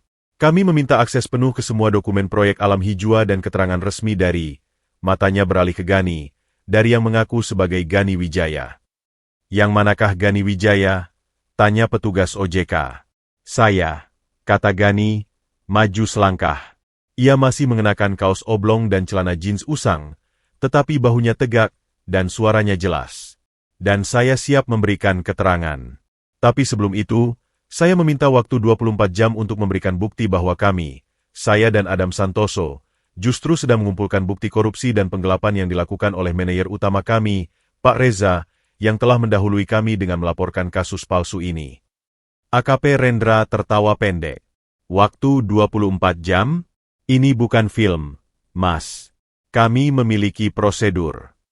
Dan saya memiliki hak untuk membela diri dan mengungkapkan informasi yang dapat membebaskan saya dari tuduhan palsu," balas Ghani. "Mantap. Pelajaran hukum bisnisnya dulu akhirnya berguna. Saya yakin bapak-bapak tidak ingin kasus besar ini ternyata hanya berdasarkan rekayasa seorang koruptor yang ingin mengalihkan perhatian." Sementara negosiasi tegang terjadi di lantai 27, di luar gedung, kerumunan wartawan semakin membesar. Saskia Kirana berada di tengah-tengah mereka. Wajahnya pucat tetapi matanya masih tajam. Rasa sakit pribadinya telah berubah menjadi amunisi profesional. Namun, di balik itu, ada kegelisahan. Apakah semua yang dikirimkan sumber anonim itu benar? Atau, seperti yang sering terjadi, ada narasi lain di balik layar? Teleponnya berdering. Nomor tidak dikenal. Saskia Kirana? Suara di seberang laki-laki, terdistorsi. "Ya. Siapa ini? Kami punya informasi lain tentang kasus Wijaya. Tidak semua yang dikirimkan ke redaksimu itu benar. Ada yang dipalsukan, terutama bukti-bukti keuangan. Jika kamu mau mendengar, datanglah ke Taman Kota, bangku dekat air mancur, jam 3 sore. Datang sendirian." Panggilan itu terputus. Saskia berdiri terpaku. Insting jurnalistiknya berteriak bahwa ini jebakan. Tapi hati nuraninya, dan sisa perasaan untuk Ghani yang pernah ia kenal, mendesaknya untuk mencari kebenaran. Tepat pukul 3, di Taman Kota yang sepi karena cuaca mendung, Saskia duduk di bangku yang ditunjuk. Seorang pria muda dengan hoodie menutupi sebagian wajahnya duduk di sampingnya, memandang air mancur. "Siapa kamu?" tanya Saskia. "Teman Ghani. Lebih tepatnya, teman Ghani yang dulu. Namaku Rio," kata pria itu tanpa menoleh. "Aku seorang hacker, atau lebih sopan, konsultan keamanan siber. Ghani membayarku dulu untuk mengamankan sistem pribadinya dari ayahnya yang suka mengintai." Saskia menarik napas. "Apa yang kau tahu?" Aku tahu bahwa semua bukti transfer dan log chat yang beredar itu adalah rekayasa digital yang sangat rapi, tetapi tidak sempurna. Aku sudah analisis metadatanya. Dokumen-dokumen itu dibuat dalam rentang waktu 48 jam terakhir, bukan selama sebulan seperti klaimnya. Itu artinya, ada seseorang yang dengan cepat memproduksi bukti palsu begitu identitas Adam terbongkar. Kenapa kau memberitahuku ini? Karena kamu punya platform. Dan karena Gani, meski sering menyebalkan, tidak sebodoh itu untuk mencuri dengan cara yang begitu kentara. Dia licik, tapi untuk hal lain. Selain itu, Rio akhirnya menoleh, matanya serius. Email anonim yang kamu terima? Itu dikirim dari server yang sama dengan beberapa komunikasi terselubung yang pernah aku lacak milik salah satu manajer di Wijaya Group. Namaku Reza. Nama itu seperti sambaran petir. Saskia teringat Adam, sebagai Gani, pernah menyebut nama itu dengan nada waspada. Apa motivasimu membantu? Rio mengangkat bahu. Gani adalah teman. Dan aku benci melihat orang yang lebih brengsek dari dia mencoba jadi pahlawan dengan menjatuhkan orang lain. Aku akan kirimkan padamu analisis teknis dan jejak digitalnya. Gunakan sesukamu. Dia memberikan sebuah flash drive kecil, lalu berjalan pergi, menghilang di antara pepohonan. Sementara itu, di ruang aman, Adam tiba-tiba mendapat pesan di ponsel khusus yang diberikan Pak Darwis. Dari Gani. Butuh bantuanmu. Ayah memberikan kita 12 jam sebelum mereka menyerahkanku ke pihak berwajib. Rio, hacker temanku, sudah mengontak Saskia. Tapi kita butuh bukti fisik atau saksi yang bisa menghubungkan Pak Reza dengan korupsi dan dengan upaya menjebak kita. Kau masih ingat sopir tua, Pak Surya? Cari dia. Dia mungkin bisa jadi kunci. Aku tidak bisa keluar. Polisi mengawasiku. Tapi kau bisa. Pak Darwis akan membantumu. Adam memandang Pak Darwis. Pria itu mengangguk pelan. Saya diperintahkan Pak Jaya untuk membantu Bapak dalam batas yang mungkin. Ada jalur servis di belakang ruangan ini yang mengarah ke parkir mobil khusus. Saya bisa membawa Bapak keluar tanpa terdeteksi. Mengapa Anda membantu saya? Tanya Adam, bingung. Pak Darwis untuk pertama kalinya menunjukkan ekspresi lain selain datar. Sebuah kelelahan yang dalam. Karena selama sebulan ini, saya melihat Bapak berusaha melakukan yang terbaik dalam situasi yang mustahil. Dan karena keluarga ini membutuhkan kebenaran, bukan sekadar keselamatan semu. Mereka bergerak cepat. Melalui lorong-lorong sempit yang tidak diketahui banyak orang, mereka keluar dari gedung dan masuk ke sebuah mobil sedan biasa. Pak Darwis menyetir. Kita kemana, Pak? Rumah kontrakan Pak Surya. Saya sudah dapatkan alamatnya. Rumah Pak Surya ternyata sebuah rumah petak kecil di kawasan padat.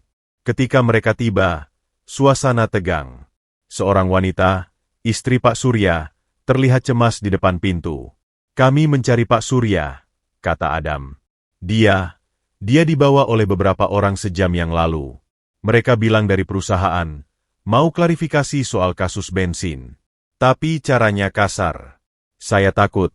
Jawab istri Pak Surya, gemetar. Adam dan Pak Darwis bertukar pandang. Pak Reza bergerak cepat. Dia telah menyandera satu-satunya saksi yang bisa mendukung cerita Adam tentang perintah tugas gelap. Ada hal lain, tanya Adam, putus asa. Apa Bapak meninggalkan catatan, atau bicara sesuatu sebelum pergi? Istri Pak Surya teringat sesuatu. Dia bilang, kalau ada yang terjadi, berikan tas kerjaku yang lama ke orang yang bisa dipercaya. Ia masuk dan mengeluarkan sebuah tas tua berdebu. Di dalam tas itu, selain peralatan sopir, ada sebuah buku catatan kecil. Dan di dalam buku itu, dengan tulisan rapi, Pak Surya mencatat setiap perjalanan tidak resmi yang diperintahkan Pak Rudi, bawahan Pak Reza tanggal, tujuan, waktu, dan terkadang sedikit deskripsi seperti ambil amplop coklat atau antar dokumen ke alamat ini. Itu adalah bukti. Catatan tangan yang bisa dilacak dan diverifikasi. Tapi itu belum cukup. Mereka butuh pengakuan Pak Rudi atau hubungan langsung ke Pak Reza. Tiba-tiba telepon Adam berdering. Dari Saskia. Adam, sapanya, langsung ke nama aslinya. Suaranya datar, profesional, tapi tidak lagi penuh amarah. Aku dapat informasi dari sumber lain. Ada kemungkinan besar bukti keuangan itu palsu. Tapi aku butuh konfirmasi dari dalam. Katakan padaku, apa benar ada skema korupsi yang melibatkan Reza? Dan apa hubungannya dengan Pak Surya? Adam menarik napas. Ini saatnya mengambil risiko. Benar, Saskia. Kami punya catatan Pak Surya yang mencurigakan. Tapi dia sekarang diculik. Kami butuh bantuanmu. Jika kamu bisa menyiarkan bahwa ada saksi kunci yang hilang, itu bisa memancing pelaku dan memberi tekanan pada polisi untuk bertindak. Itu berisiko untuk Pak Surya. Tapi diam lebih berisiko. Mereka mungkin akan membungkamnya untuk selamanya. Diam sejenak. Baik. Aku akan siarkan ini. Tapi Adam, setelah ini, kita belum selesai bicara tentang kita. Aku tahu, jawab Adam lirih. Terima kasih, Saskia. Berita tentang penghilangan sopir yang merupakan saksi kunci dalam kasus Wijaya menyebar cepat berkat kredibilitas Saskia. Tekanan publik dan media mulai bergeser. Polisi yang tadinya fokus pada Gani dan Adam, kini mulai menyelidiki laporan penghilangan orang. Di kantor pusat, Pak Reza mulai gelisah. Rencananya mulai berantakan. Ia tidak menyangka Pak Surya mencatat segalanya, dan tidak menyangka media akan mengambil sudut itu. Gani, yang masih bersama ayahnya, mendapat pesan dari Rio. Aku sudah masuk ke server pribadi Reza. Nemuan gede. Ada komunikasi dengan kompetitor tentang menjual data proyek alam hijau. Ada juga instruksi untuk membuat dokumen palsu. Aku sudah kirim salinannya ke ayahmu dan ke AKP Rendra. Tahan sebentar lagi, teman. Gani menunjukkan pesan itu pada ayahnya. Wajah Pak Jaya berubah merah karena marah, tetapi kali ini marah yang tepat sasaran. Selama ini, aku diperdaya oleh ular yang kupelihara sendiri. AKP Rendra, setelah menerima email dari Rio yang penuh dengan bukti digital forensik yang sulit dibantah, akhirnya mengubah sikap. Kami perlu mengkonfirmasi keabsahan bukti ini. Dan kami perlu menemukan Pak Surya. Sekutu-sekutu yang tak terduga telah muncul. Seorang hacker yang peduli pada teman, seorang jurnalis yang memilih kebenaran di atas dendam pribadi, seorang kepala rumah tangga yang membela integritas, dan seorang sopir tua yang teliti. Mereka semua, dengan motif masing-masing, kini berada di sisi yang sama.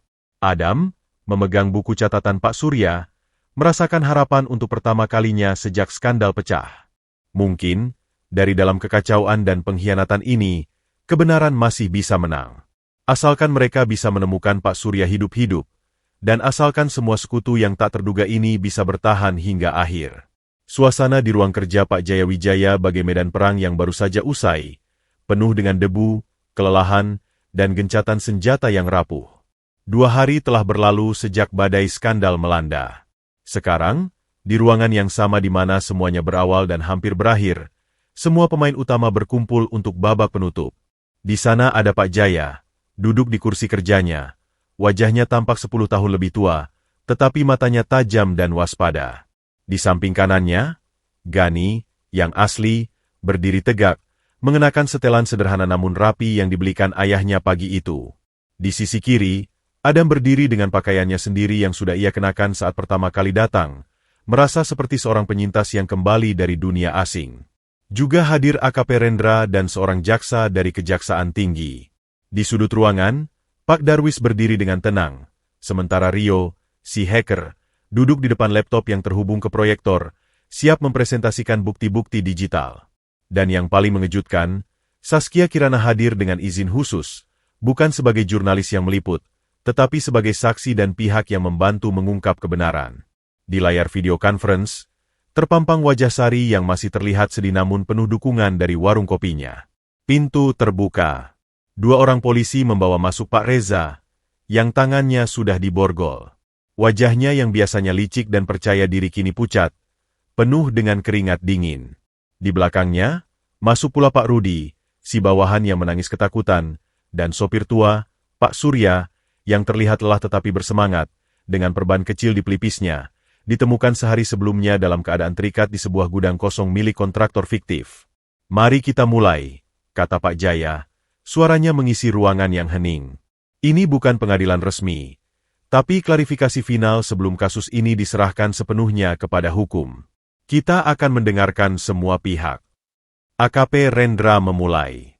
Berdasarkan penyelidikan kami, dengan bukti-bukti yang diberikan oleh Rio Adiputra dan keterangan dari berbagai saksi, dapat kami simpulkan awal bahwa Bapak Reza telah melakukan konspirasi untuk menggelapkan dana perusahaan, memalsukan dokumen, menyuap, dan melakukan upaya penghilangan saksi, yaitu Bapak Surya.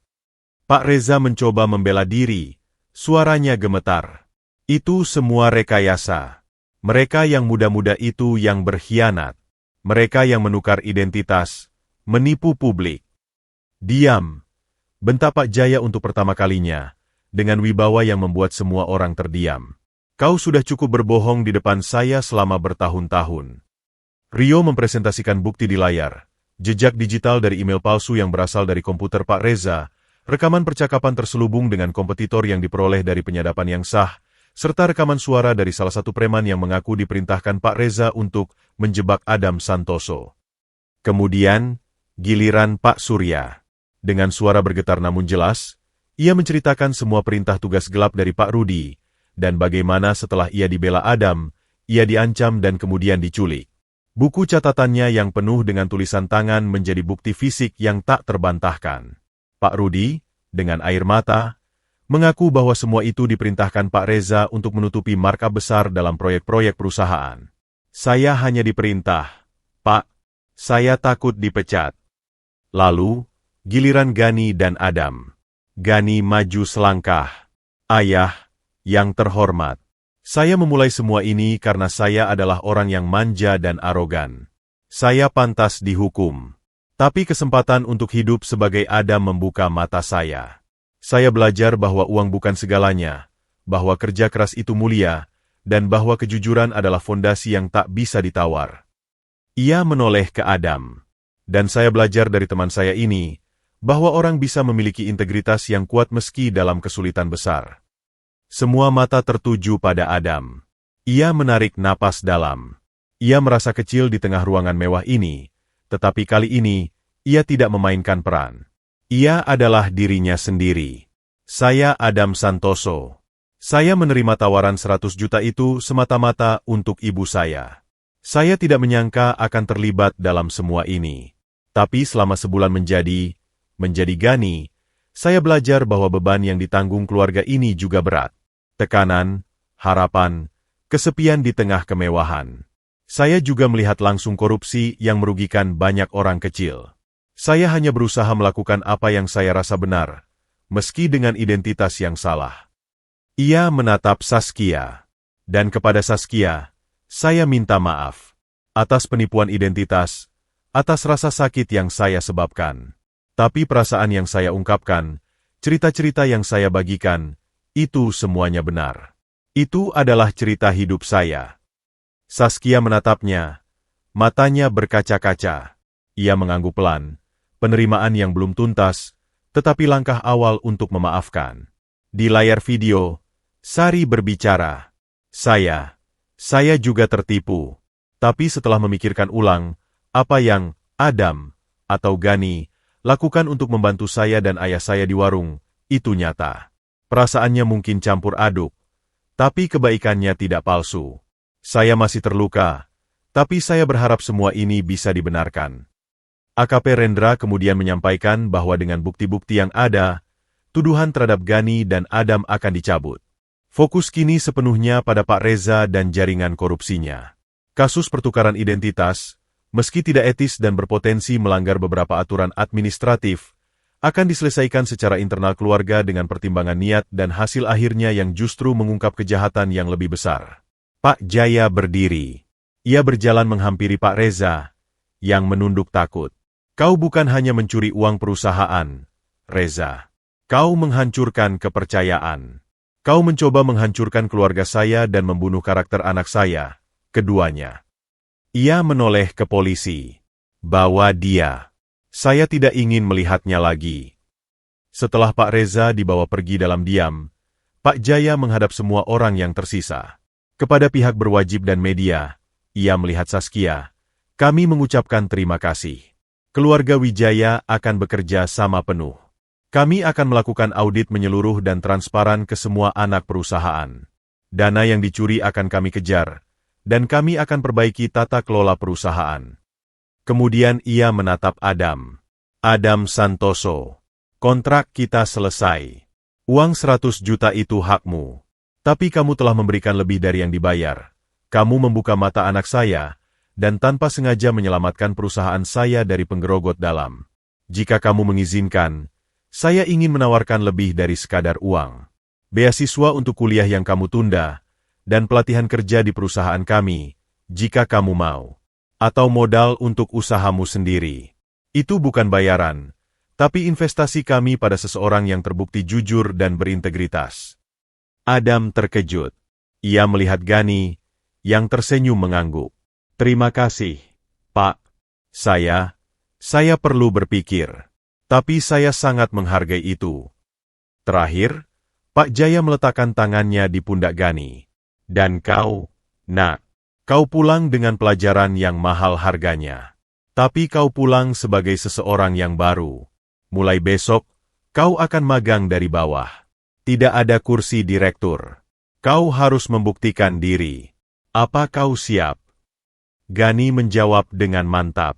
Siap, ayah. 3 bulan kemudian, kedai 2 siasi resmi dibuka di sebuah lokasi strategis yang tidak terlalu mewah, tetapi nyaman. Separuh ruangan bergaya industrial minimalis dengan harga kopi premium, separuhnya lagi bergaya warung tradisional dengan harga terjangkau. Di atas pintu, logo sederhana, 2 garis yang saling bertautan membentuk lingkaran. Adam, yang kini mengambil program kuliah manajemen malam hari, menjadi manajer operasional. Gani, yang menyelesaikan magang di bagian logistik Wijaya Group, menjadi partner dan penasihat bisnis. Modal awal adalah kombinasi dari sebagian uang Adam dan investasi pribadi Gani, yang ia dapat dari gaji magangnya, bukan uang ayahnya. Ibu Siti, yang kesehatannya pulih, terkadang membantu di dapur, membuat kue tradisional andalannya yang laris manis. Di sudut premium, sering terlihat Saskia sedang mengetik artikelnya, sesekali tersenyum pada Adam yang melayani pelanggan. Hubungan mereka masih dalam tahap teman baik, tetapi ada harapan yang perlahan tumbuh kembali, kali ini di atas fondasi kebenaran. Di sudut tradisional, Sari, yang warung kopi lamanya kini jadi cabang pertama, sering datang untuk berbagi resep dengan Ibu Siti. Pandangannya pada Gani masih sedikit malu-malu, tetapi sudah tidak ada lagi kepahitan. Mereka mulai dari nol, sebagai partner bisnis, dan siapa tahu di masa depan. Pak Jaya Wijaya sesekali datang, tidak dengan rombongan, tapi hanya dengan Pak Darwis. Ia duduk di sisi tradisional, memesan kopi tubruk dan kue pisang, mendengarkan celoteh pelanggan tentang hidup mereka. Ia belajar lebih banyak dari situ daripada dari laporan-laporan bisnisnya. Pertukaran nasib yang berawal dari transaksi 100 juta itu tidak lagi membahas tentang uang. Itu telah berubah menjadi pertukaran perspektif, pertukaran nilai, dan akhirnya, pertukaran hati yang melahirkan persahabatan sejati. Adam tidak lagi miskin. Gani tidak lagi angkuh. Mereka menemukan bahwa kekayaan sejati bukanlah tentang jumlah di rekening bank, tetapi tentang koneksi manusia, tentang kejujuran, dan tentang keberanian untuk menjadi versi terbaik dari diri sendiri, dimanapun posisi kita berada. Dan di kedai 2 siasi, di antara aroma kopi yang membaur, 2 mantan pemuda yang bertukar nasib itu tersenyum, menyadari bahwa akhir dari sebuah pertukaran adalah awal dari kehidupan yang sesungguhnya.